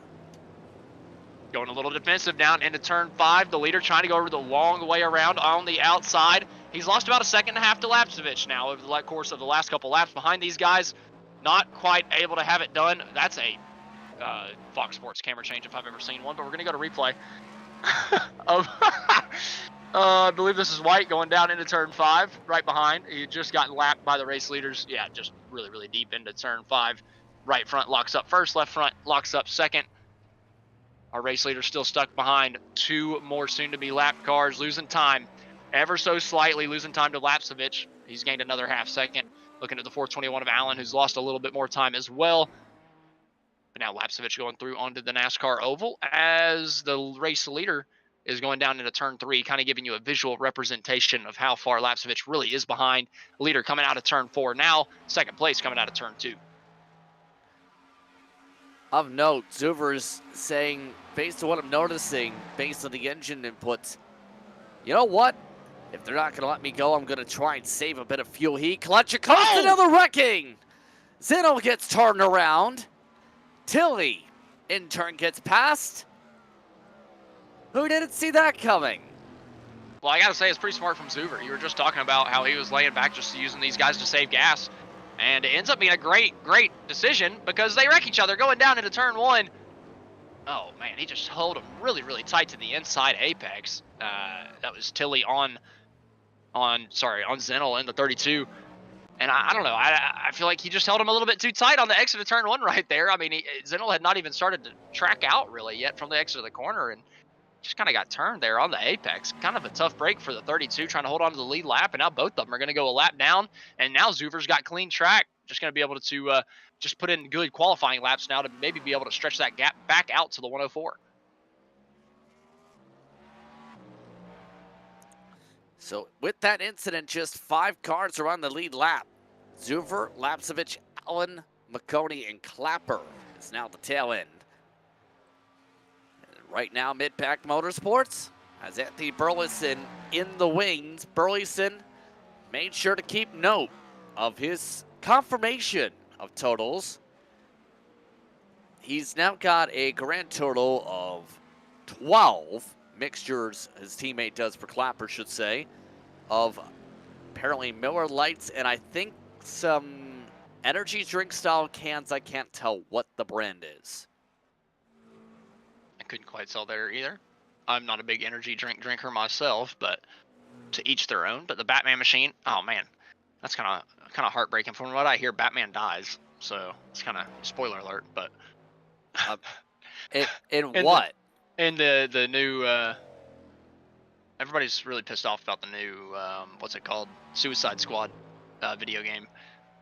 It's literally called Kill the Justice League, but everybody's really upset that Batman dies at the end of the game. But I mean, that's literally the name of the game, so I'm a little confused why people are so upset. But spoiler alert, you know, a little late with the alert, but just in case you didn't want to know, you're now spoiled. Well, first of all, that game just came out 2 days ago. Second, I didn't know that existed until you said it right now. So, Batman dies. you played the whole game. No. I just saw people getting mad about it. I couldn't care less about the game either, but I just had to bring it up because I saw the Batman thing, and I heard people crying about it. Oh, Lapsevich off in turn 5. That's a huge moment for the race. Zuver's going to be able to stretch out that gap massively. Another issue for the 104 in turn 5. Couldn't quite tell if he had stuffed it in the barriers and got any front end damage. Have to take a replay to look at what happened to our second place runner, Caden Lapsevich. Second issue that we've seen from him going down into turn number 5. See, going down into the braking zone, narrow entry, kind of like what we've been seeing. Oh, the back end just steps out a little bit. Able to lock it down, though. Doesn't get any damage, but he does lose a chunk of time. It looks like he's dropped another 10 seconds to our race leader. Mistake after mistake starting to stack up a little bit here. So the 104, now 42 seconds back nearly. Here's the battle for first, and, well, let's put it that way. There's a lot of lap cars between the leader and second spot with all these trouble spots. Tilly amongst those who's already taken faster pairs for reference. It's still a good spot, though, I will say, for later. Depending on what happens here. And if there's another 2 off tracks, because, let's say, or rather I should say, those off tracks are about 10 seconds apiece at this point. He can afford, based on that, 9 more significant mistakes. Or insignificant mistakes is a better term. Yeah, I was about to say, if it's a significant mistake, he might just throw the race away. But yeah, he can afford a couple more off tracks, but definitely don't want to get to the point to where you're going even close to a lap down. I feel like it's just at this point, especially if you're in the top 3. I'm looking at Lapsevich and Allen to get to the break, to the halfway point. I really feel like those guys just need to keep the car on the racetrack and get it to that halfway break and regroup and recover and allow themselves to stay in the fight. Everybody behind, like McConey and Clapper, they have to be stressing a little bit more, especially Clapper. I mean, he's only got 10 seconds on the race leader currently until he gets lapped. They've got to find it a little bit more, and I'm not sure. Do they have waiver rounds at the halfway break? Like, do they get any type of lap back or anything once we get to that 3-hour mark? Well, just going to confirm with the rule book on that exact question, because that is a pretty critical question. You'll run the next second or so, but the exact rules for the rule book explain a lot in terms of the beer, a lot in terms of the consumption, in terms of how much you should be able to have in your system. But in terms of that last stage, there wasn't anything mentioned specifically about the wave around portion. And what's going on here? That's the administration in. Bo Condon's in the car. And now it's Damian Neeson in the 420 having a time. He's broken the car again. Yeah, already 3 laps down in the 420. It's just kind of going to throw their race for a really big loop here. Big issue going down. Oh, coming out of 5, big twitch, and then going down into 6. Already unsettled from that turn 5 issue. Just outbrakes it. Oh, man, outbrakes it a ton and noses it into that tire barrier. Goodness gracious, really late on the brakes. I was talking earlier about maybe they're using their next gen braking points or their GT braking points from yesterday, and you know, Neeson had just gotten in the car not too long ago in the 420 and he makes that mistake going into turn 6. Got to think maybe he was just picking off a different braking point that he had used over the last day. No fast burn unit, by the way, for the 420, but still, damage Heavy is contact. damage. Oh, Yeah. absolutely. Hey, the more damage you get, the more it accumulates, right? We've seen a lot of times, especially in the oval side, I think is a good reference point, where you hit the wall once, it slows you down in straight line speed, you hit the wall again, you lose all the aero, you end up potentially losing all your downforce. It all stacks up and up and up and up, and you don't get the chance to fix it all, and eventually it bubbles over.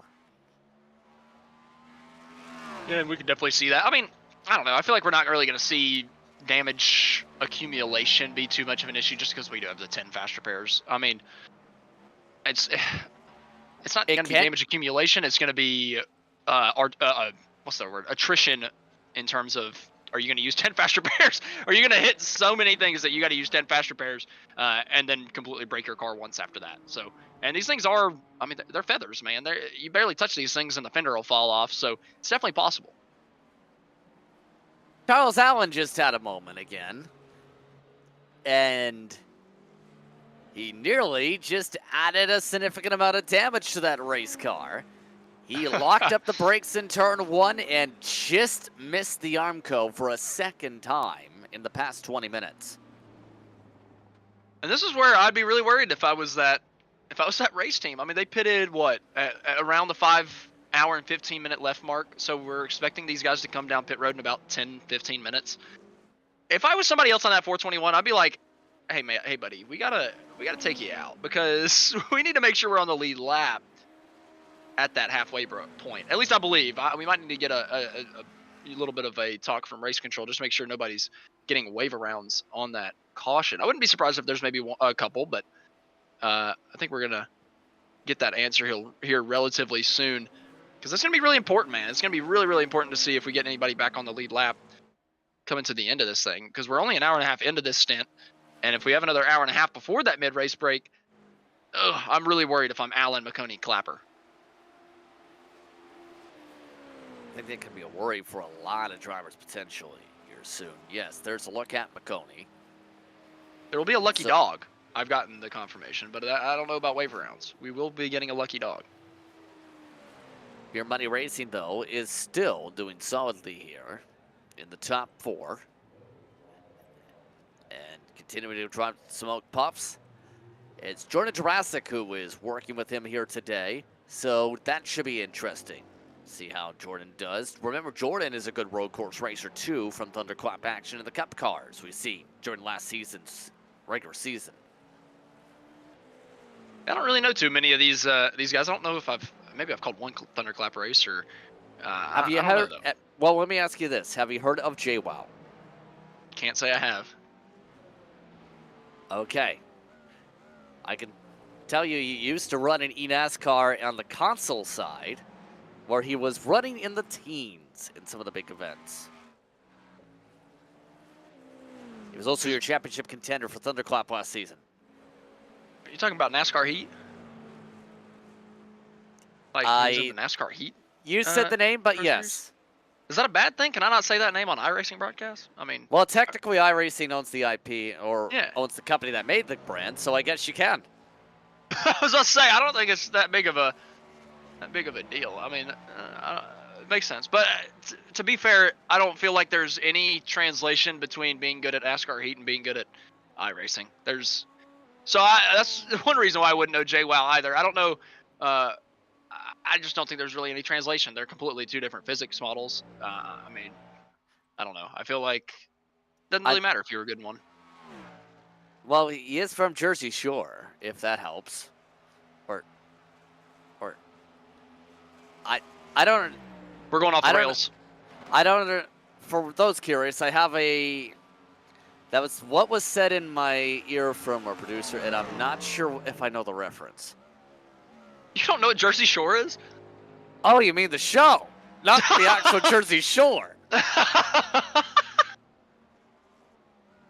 Oh. Apparently, it's a character from Jersey. I've never watched the reality TV stuff. I'm sorry. Hey, I didn't watch Jersey Shore either. I just want to throw that out there. You're crazy if you watch that show. But I was just surprised you didn't know what it was. But this makes a little bit more sense. You knew of it. Okay. I respect. Honestly, you've gained respect from me because you thought he was talking about the real Jersey Shore, not the show. That I mean, honestly, New Jersey has a shore. That is why they named the show Jersey Shore. Like, wow. Prince, it's been nice to talk to you again, man. This has been fun. I've enjoyed the last hour and a half. Yeah. For those curious, we had. It's been a few years since we spoke, and the first time speaking since the past few years was 5 minutes before we went to air today. Again, Curly and fill in after Nick Stein's computer apparently last night exploded. Oh. I'm not joking. Apparently, it's dead. Well, that's not good to hear because I'm supposed to be calling the SOS with him on Monday night here in a couple weeks. Oh, man, not even a couple weeks. That's like a week and a half away, isn't it? It's Daytona week. We're starting that. Goodness gracious, that's right around the corner. That blows my mind. Yeah. That should be an interesting time for the SOF races. A lot of big teams putting some big effort in, obviously, during the winter time. And there's already a lot of conversations, I can say at the very least, in terms of getting the speed down, but also how they're going to approach the seasons as groupings. A lot of drivers are expecting to take weight in those SOF races, especially in A Open for this upcoming season. That's going to be the big thing because of the connection with the Coke Series and how you have to practice. And that is going to potentially be based on what here at least going to be a big one. The first SOF for A Open each week to get the speed ready for the Coke Series. Yeah, I feel like we're going to have like you mentioned, it's going to be an absolutely massive SOF for that Daytona race. I mean, anytime we get the super speedways, it's already massive.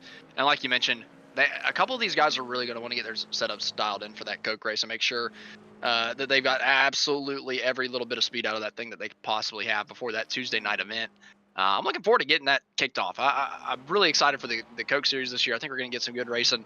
Hopefully the next gen car gets a little bit better on the service. I'm not the biggest next gen car fan in the world, in real life or on the sim. But I think that they're making progress. The mile and a halves are fun, I think, and they put on good shows. I can't stand the first 15 laps being pack racing, though. It drives me absolutely up a wall. But you know, we're at Daytona, right? I know. Well, I know. I'm just throwing out stuff about the next gen because that's what we're getting into with the Coke Series. You know, there's some positives and there's some negatives. The super speedway racing, since you want to talk about Daytona, is crazy in the next gen. A lot of times, I've noticed a lot of big runs. Talladega last year was insane in the fall, but I start going on tangents sometimes, especially in the endurance races where they start going for a while. You start talking about random other stuff. But I think Allen might have had another issue here coming out of turn number 5. Yeah. He's dropped a position to McConey. Oh, this is Neeson actually in the 420. And he is last in the race. Did a better job that time. It looked like it was almost the same thing, but that time he didn't hit the wall with the front end, so improvement. What did Caden do, meanwhile? This is still replay. He is now 48 seconds back. Oh! 8 more. That was so weird. That had to just been a hitting the curb in the very specific wrong spot and just ripping him around, because that thing came around so unbelievably quick on Caden. That just looked impossible to save. It didn't even look like a normal little bit of a spin. It just bottomed out over that curb and ripped him around to the left. Luckily to the left. If it was to the right, his race would have been just about done. So keep an eye on the leader. Pit stop window is opening, by the way. Greg McConey just completed 28 laps. Your race leader is on lap 28 too. Michael Zuver is into the lane for his service. This is going to be like for the last pit stops before we see the end of this broadcast segment. Still a couple more total, likely for the rest of the race before the halfway mark. So far so great when it comes to the 96. You can tell he's pretty experienced at the very least in the car. Yeah, I'd be a little bit nervous if I was the 96 right now, just for the simple fact that they're pitting with 4 hours and 32 minutes to go. And if we're doing the math, if we're supposed to be pitting every 45 minutes, and that would get you to the stage break at the 3-hour mark where we took the full course caution, they're going to be about 4 minutes short if they keep the same average stint length up. So I'd be a little worrisome if I was the 96 Zuver, because they might have to come and take a splash of gas before they even get the opportunity at the end of this thing. I don't know. I'm just, we got to keep an eye on that. Well, I guess we won't be keeping an eye towards the end, but or towards the mid-rate point, but they could lose a lot of time there towards that 3-hour mark, just having to take a little bit of an extra pit stop as we see Lapsevich gets to stay out. I believe Allen's going to be staying out as well, so that could end up being a big deal here coming towards that stage break at 3 hours. We'll see how this goes the rest of this run. Of note, Lapsevich still has an air 5 laps on his run. Charles Allen has another lap or so on the run. Justin Clapper expecting to reach his fuel number this lap. Is already coming into the other end of the racetrack. And this could be wow, I think he's just nearly slowed down to be able to heat up his tires there. This could be the car to beat. I'd have to agree with you at this point. I mean, I don't know, the stage break makes it where Lapsevich is going to be able to at least hold on. And I saw how quick he was at the beginning. He just started making a couple mistakes. But Zuver has looked really, really good. And he has been mostly mistake-free. We've seen... Oh, and as soon as I say it, he goes around, coming back onto the NASCAR oval. I mean, what in the world is that timing? That's unbelievable. The 96 comes around, coming out of turn number 6, trying to get that thing righted. But, oh, that's a terrible rejoin back onto the racetrack, too. Oh, he's still struggling getting to speed on the oval. That's going to cost him 15, 20 seconds. Everything just came unglued. Wow. What is that timing?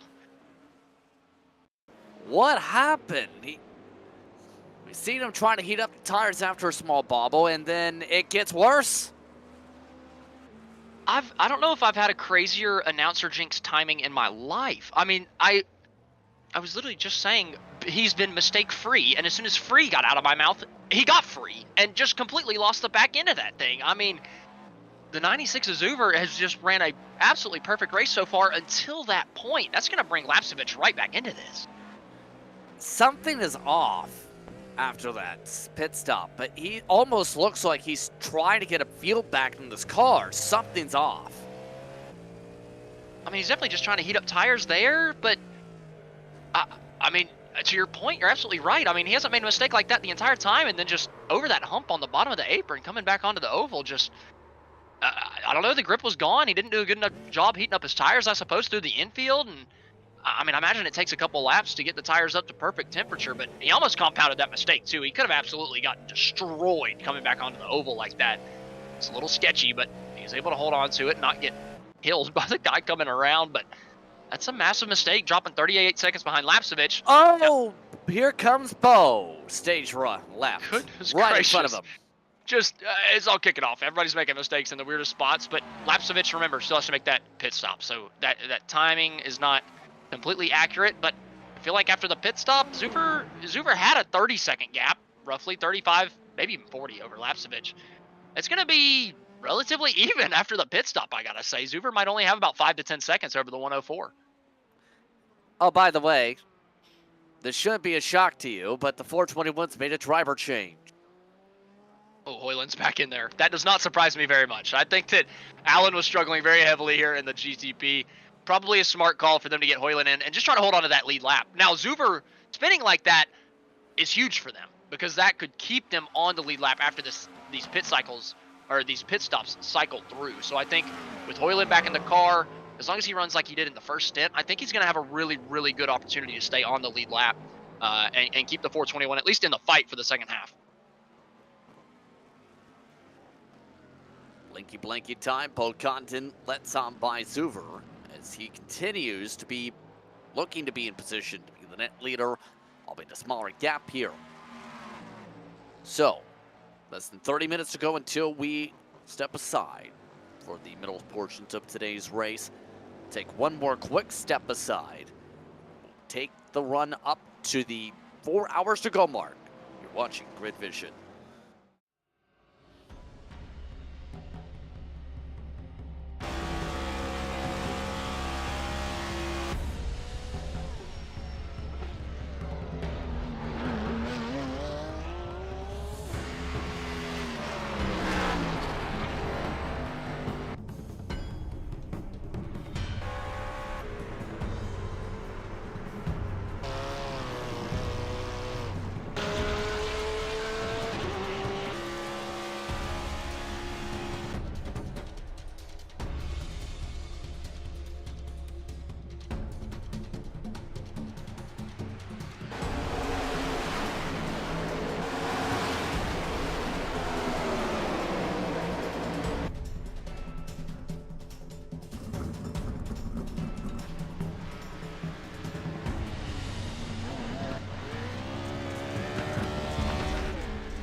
Racing isn't easy, but experiencing it is.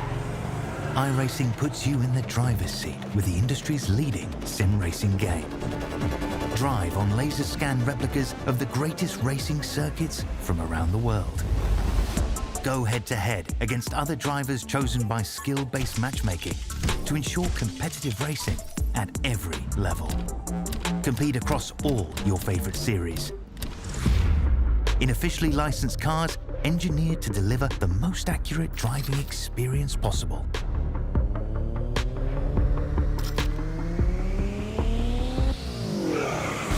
Join a race or host your own with players from across the globe. Race against the computer or in a league with friends. Feel the thrill behind the wheel. Visit iRacing.com.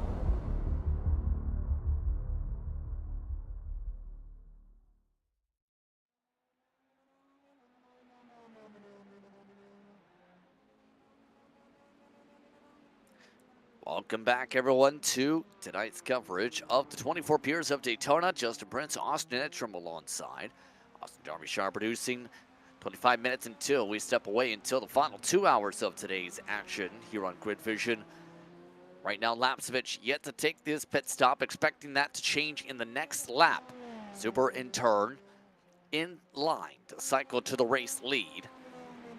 Right now, of note, Tilly, for now, is also in the lead lap, but he is also off cycle and needs to pit in about 3 laps time. So, that being said, a lot of time needing to be made up, but if you're the 421 cam, Hoyland's now back in the car. You know how much time they lost? Enough to be where they're behind Greg McConey in what is essentially in the still top 3 or so net on the track. But a lengthy time from the overall leader to the point where they're still a lap down after pit stops. But the leader is coming down pit road. So this is kind of the end of the cycle. So we're going to see a little bit different here. I think McConey and Hoyland might actually end up being on the lead lap because Lapsevich is coming down pit road now, has not even stopped in his box. So I feel like the 126, the 421 are going to unlap themselves to at least get them back on even sledding here. Yep, the 126 just unlapping himself. 421 right after. Looking back at the administration to see if they're going to. I'm not too sure. They just entered turn 3. It just depends on how long this pit stop is for Lapsevich in the 104.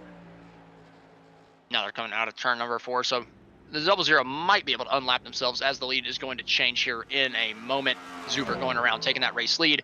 Now just paying attention to the 00 coming across the start-finish line, getting down to turn 1 himself. Looks like Condon is going to be back on the lead lap as well. It hasn't changed over on the service, but I do see that the administration just passed Zuber. Or, oh, sorry, he's actually behind Zuber, so he's not going to get the lap back. My mistake. But 2 drivers unlapping themselves. Hoyland was really quick in that first stint, so I wouldn't be surprised. Goodness gracious, excuse me. I wouldn't be surprised if Hoyland's able to hold on to the stage break and keep that 421 on the lead lap. So off and away goes the 176 so far. No indications, by the way, on if they've had a driver change quite yet in that camp. Them all on the same account. 60 laps so far turned, by the way, by these drivers. It's been an interesting one, to say the very least. Now that things have cycled out, Zuver, Tilly, Lapsevich is how it's cycled. Hoyland's now last to the lead lap, minute 13 behind. So, that being said here. Oh, the 104 off into the grass in turn 5. Lapsevich having another error down into turn 5. Just absolutely missed the breaking point, like we've seen time and time again. I was surprised to see that there were 34 seconds coming out of pit road. I thought that was way too much. I thought that they would be way, way closer to Zuber after the massive mistake we saw from Zuber getting back onto the NASCAR oval not too long ago. But getting down to turn 5, just going to make that 30-second gap even larger. Now up to over 46, and he is swerving coming back out of turn number 6, back onto the NASCAR oval. All types of trouble here for the 104. These cold tires are not playing when it comes to how snappy they are today. Sketchy, man. I mean, it is super, super sketchy here in the GTP. I feel like I didn't see as many issues in the 24 a couple weeks ago in the GTP class on the cold tires. I mean, it was still a problem, but my goodness. Of course, they were probably not drinking, so that could have something to do with it. But I'm very surprised to see how many issues we've seen, especially into turn 5, especially on the cold tires. Still, 4:21 to go in the race. Zuber still holds on to the cushion. So, that being said here, what's going through your mind right now if you're trying to plan things out for the second half of this race and you're amongst those who are already in the one lap down club? What do you do? Oof, that's a tough question. I mean, the race for the lead is over, right? I mean, or the race for the win's over if you're a lap down to that halfway point. I just feel like there's nothing you can really do to come back from that, but I do know that there is one lucky dog. So one person will get their lap back at the stage break. So you're looking at Condon, you're looking at Dion. Those two have to be thinking, I need to be the first car one lap down. As we see, I believe this is Lapsevich again, just trying to heat up those tires, get them up to temperature still. Coming out of 5, lost a lot more time. But yeah, if you're the first 2 a lap down right now, I think you're thinking, okay, I've got an hour and 20 to keep this spot or take that position. If you're Dion, thinking take that position away from Condon. But he's got to hope and pray that McConey doesn't get passed by Zuver before the end of this thing, and or before the stage break. But there's still an hour and 20 minutes left, and he's only got a 20-second gap to the leader of Zuver. So I'd be a little worried. If I was Condon, I would probably be thinking, I'm going to have to pass McConey for this lucky dog spot. But if you're a lap down at that stage break and you don't get that lucky dog, I think from that point, you're just, it's like if you're in NASCAR and you don't make the playoffs, you're just like, okay, I want to at least be best of the rest. And I feel like that's just kind of the idea that you have to have going into the end of this thing as we see a driver change for the 76. So this is their first change here in the race. Sterney into the race car. So, expecting a couple other of those changes to eventually start to trickle on in, you'd have to think. Because a lot of these drivers have done double stints to start things off for the day in of itself. Now, normally the thought process is the double stint, swap out, and then plan things out. Have your A-list driver, your gold standard driver in the car to end off. Then you have the gold standard, silver standard, bronze standard in terms of the ranking system per se. But how do you plan that out when you factor in, well, you know the name of the race?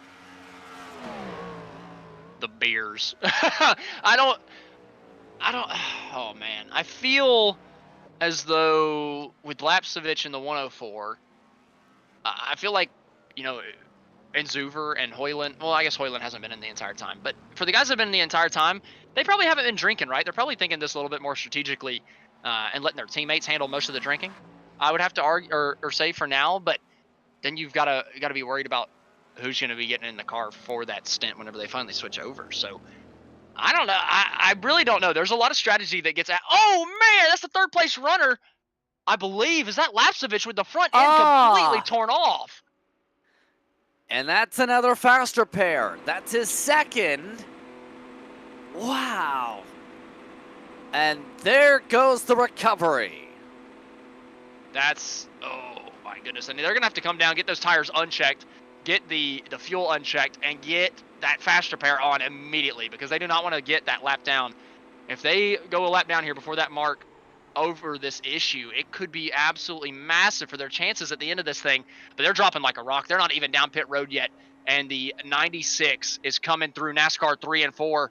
It's going to be close if Caden Lapskovich can get this thing fixed and then out back on the racetrack before getting lapped. Let's see what happened and take a guess. That's a crazy fishtail. That's insane. Massive impact on the wall coming through. I mean, huge issue coming through the bus stop there for Lapsevich. And this is the second time we've seen him bottom out over that. Oh, so much wheel into it. You can tell he missed the center apex. Oh, heavy impact. That's going to completely knock him off the lead lap. They're actually way behind at this point. They might be going for a driver change. At this point, I wouldn't be surprised if that potentially has happened. But still a lengthy amount to go in the race. But they have a lot of luck they need to find and quickly if they want a chance now. So, Zuver in turn has a whopping minute and 7 seconds up over Hoyland. And just 3 cars, just 3, are left on the lead lap. This has gone a direction I think some may have not expected. Yeah, that completely changes things because I thought Lapskovich and the 104 Light Beer Mafia were going to be one of the favorites. I'm just shocked at how aggressive that contact was, and he had to limp that thing all the way back to pit road, completely take them out of contention. I mean, they're not even close to being the lucky dog at this point, right? I mean, they're entering the bus stop currently in the 104, and well, they're side by side for the lucky dog spot right now, actually in front of him by about 20 seconds. So that's kind of the race that matters a lot right now for a lot of these guys, right? That battle for the lucky dog, it's for that 4th place position. Strongy in the 76, Condon in the 00, and Lapskovich, who's 20 seconds behind. Oh, they almost make contact getting down to turn 1. Oh, this could bring Lapskovich back into the lucky dog fight. Looks like Strongy just able to keep that position over Condon, but that was really, really tight between the two. Near contact still. Freedom United Motorsports still trying to play defense, and Stroney nearly gets himself wrecked off the racetrack. Hard clattering into the grass. Up in the spot once again goes Condon. Oh, hard race between these two. They understand what they're racing for, but the only problem is McConey's only got 15 seconds on Zuver. So as soon as McConey gets lapped, it doesn't matter what these guys do, because in a minute or an hour and 15 minutes, it would probably be McConey that gets that lucky dog, unless Zuver makes a big mistake, right? I guess the 96 could always make an error and give a couple of these guys that lead lap back, that lead lap positioning back, but with a minute lead over Hoyland, you got to think Zuver's got to be taking it easy and just making sure that he keeps that thing under him until the break. Where did Bo go? Oh no. And the administration is sent scrambling because Condon has a tech issue, and he just returned. Did he just gain 5 seconds in that? 3 seconds nearly? He was gone, man. I mean, he was absolutely gone forever. I'm trying to look back. I mean, yeah, he gained a good bit. He was not that far ahead getting onto the Daytona Oval, and he doubled, tripled his gap over Strongy there. That is an interesting one. I don't think I've ever seen that happen where you end up having a tech issue and it gains you time on the track. Yeah, I don't know if I have either. Our producer's saying Strongy may have gotten off the gas or tapped the brakes a little bit under that scenario just to make sure that he didn't get any netcode contact from a disappearing car. I could definitely see that being the issue, but hey, you take the time any way you can get it, I suppose. Has Lapskovich had another issue? Because he's falling back behind Dion now. I What in the think world is happening to so. the 104? Yeah, let's see. This is from some contact, Stroni, in terms of some of the battling. Stroni, by the way, has just crashed in live action as well. Oh, Lapskovich went around to the bus stop again. Oh my! We got to get a look back at Lapskovich here in a second to the bus stop on his lap 65. Holy crap! The race was almost over. I mean, almost massive contact once again. I wouldn't be surprised if they have just not told us that there was a driver change and Jonathan Platt's behind the wheel right now. You really don't like Jonathan. I actually love him. The people that I love and I enjoy talking to a lot, I roast the ever-living hell out of them. So, I like Platt. Apparently, he spun twice in GT3s last night, so I get the reason, but if you ever watched the Champion Truck Series on Tuesday nights last season, I roasted the heck out of James South week after week after week, and I really like James South, so it's just kind of natural.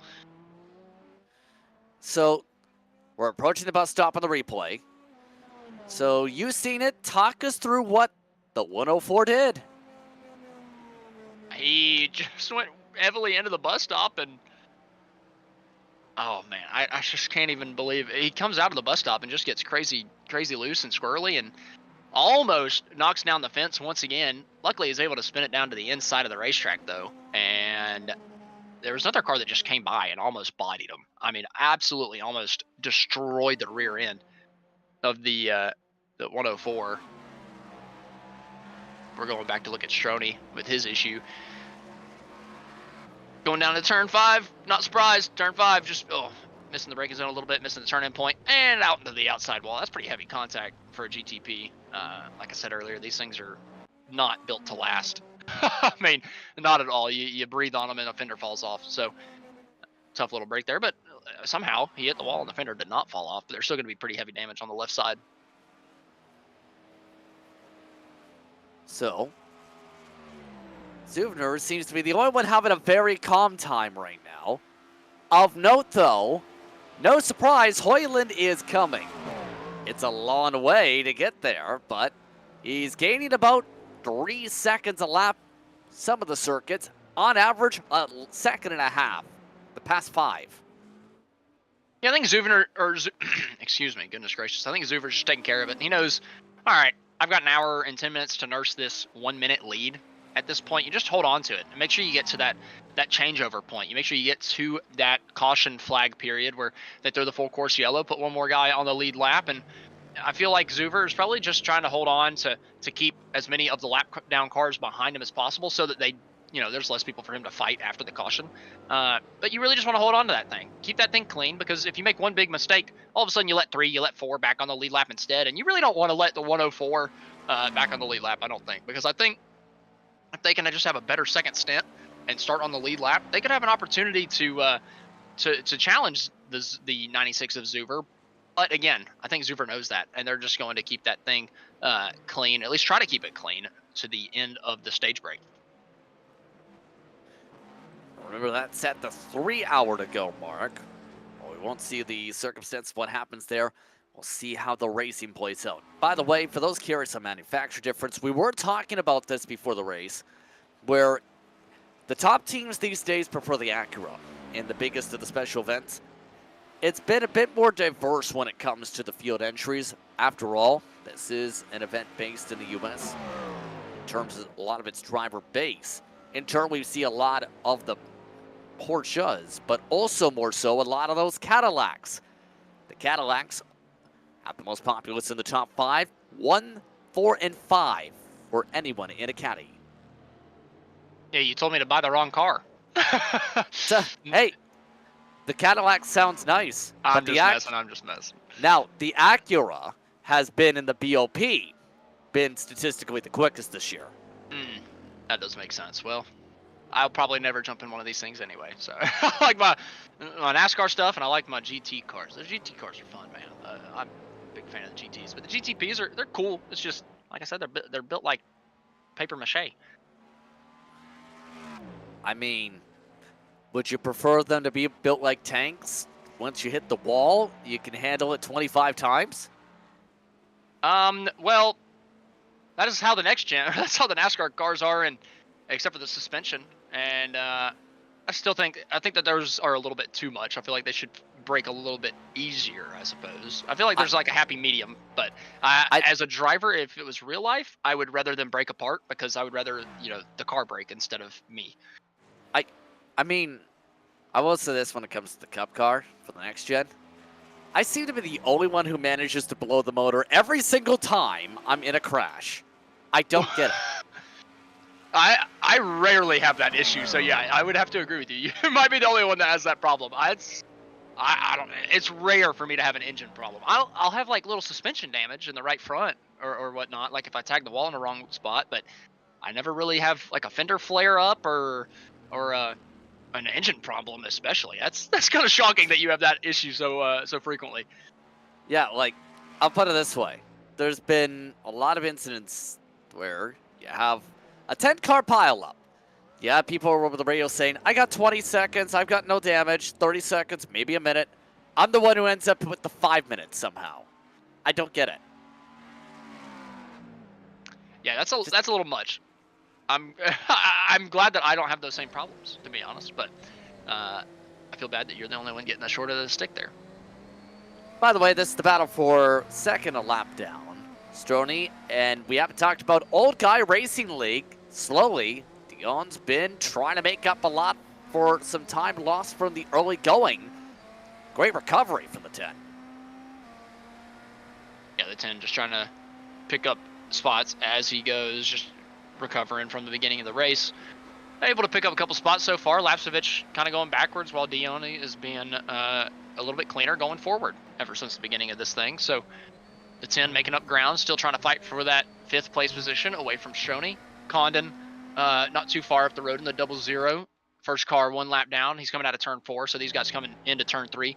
That gap's not insurmountable before the race breaks. Still an hour and 5 minutes to go before that possibility. But the problem is McConey is probably going to get lapped by the end of the stage break. He's only got about 12 seconds on the race leader at this point. Again, it just depends on how easy Zuver takes it towards the end of it. Does he just kind of hold on to the fenders of that thing and make sure he doesn't lose a ton of time, or is there going to be will they be a bigger problem, as we see a big problem for the TISM Motorsports machine once again coming around on the exit of turn 5? And by the way, he just got back in the car, so it's going wonderful. The cold tires, man. The cold tires on these things are terrible, because we typically haven't been seeing acceleration problems other than the bus stop, because that's people hitting the curb. Under acceleration, it seems to not be that big of a deal unless they're on new tires. As soon as they put on new tires, it's a big problem. But on the old tires, it doesn't seem to be a problem under acceleration. It's a problem under braking, a problem under turn in that these GTPs typically have. So anytime we see them on the accelerator spin out, probably just came out of pit road. Let's do a field breakdown, why don't we? Because we're about 5 minutes away until we sign off before our final segment for the final 2 hours. So, to break it down, too drunk to drive? It hasn't lived up to the name, because Zufner's been able to drive perfectly for the most part. He's been leading for much of the way since the 421 minutes driver change for the first time. That gap is 56 seconds currently. Then, second spot, the driver of the day on raw pace, Matt Hoyland. Right now, he is closing the gap bit by bit, 1.3 seconds gained last time by, and he's already clipping the gap down again this time. He's been lightning quick. Greg McConey right now is the tail end of the lead lap. He is now at the current rate losing about a second a lap compared to the race leader, and is likely about to be lapped during the final stages before the midway break, but is in line for the Lucky Dog. The current Lucky Dog spot, Bo Condon. The administration is that car. They've had some off tracks, but so far, the RL Productions machine's been holding on to a top 5. And a great recovery from the 10 car that rounds out said top 5, Old Guy Racing League. Michael Dion's been driving this entire time for the most part so far. And after being basically at the back after early troubles with a faster pair, they've recovered with some solid pace themselves. They're running quicker than some of those they're closing in, like Condon. Freedom United Motorsports is trying to keep up right now, despite lots of damage this run built up for Stroni. That car has had several spins. Then it's the 104 of Light Beer Mafia that looks to hold on. Right now, they've had two faster pairs. They've had lightning quick pace several times, but keeping mistake-free has been a trouble spot. Mid-Pack Motorsports is next in the queue. Anthony Burleson now behind the wheel of that car. Originally started that race by Justin Clapper. And the Batman Machine is doing solid on the track right now in the 135s. Then it's Fast Apple Flap Racing Team. Adam James Wright is now driving the 32 car. And right now, that car looks to try and keep from flapping in the wind. They're the last to lap down. Then, the last cars on the track. It's now Not a Rapper who's missed the corner again. Neeson does not have a fun time, it seems, in the in and out. And the reason that just changed, Brandon Schumann wrecked again in the horseshoes. To round out the rundown, he missed the run in everyone's favorite corner today, turn 5. So, as we keep zipping along here, and as laps of it's just passed Dion on the racetrack, your thoughts on what we've seen so far today? I think it's been good racing so far. The gap's kind of spreading out a little bit, but we're actually starting to see a couple of them come down with Hoyland, bridging that gap to our race leader. It'll be questionable to see if he can get there before that mid-race stage break. Really got to pay attention to Lapskovich. Can he make up the ground on Condon here to maybe get that lucky dog position before we get down to that stage break as well? I think that really just paying attention to that lucky dog fight is going to be massive here for these guys as we close in on that 3-hour mark. And whenever we come back in 2 hours, I imagine probably going to only have about 3 or 4 cars on the lead lap, but I do think that we're going to have some heavy racing between the 96, the 421, and maybe the 104, maybe the 00. I think a couple of those guys definitely have the pace, so it'll be interesting to see kind of where the mistakes lie towards the end of this thing, especially because a lot of these guys are drunk, so we could very well see a problem from the driver of the 96 whenever they make that driver change. So, with that being said, rejoin with coverage at the 2 hours to go mark for the 24 Beers of Daytona to see who comes away as the top team and the king of the beers. With that being said, for our producer, Austin Derbyshire, for co-announcer Austin Edstrom, I'm Justin Prince saying so long. We'll see you in a couple hours to close out the 24 Beers of Daytona.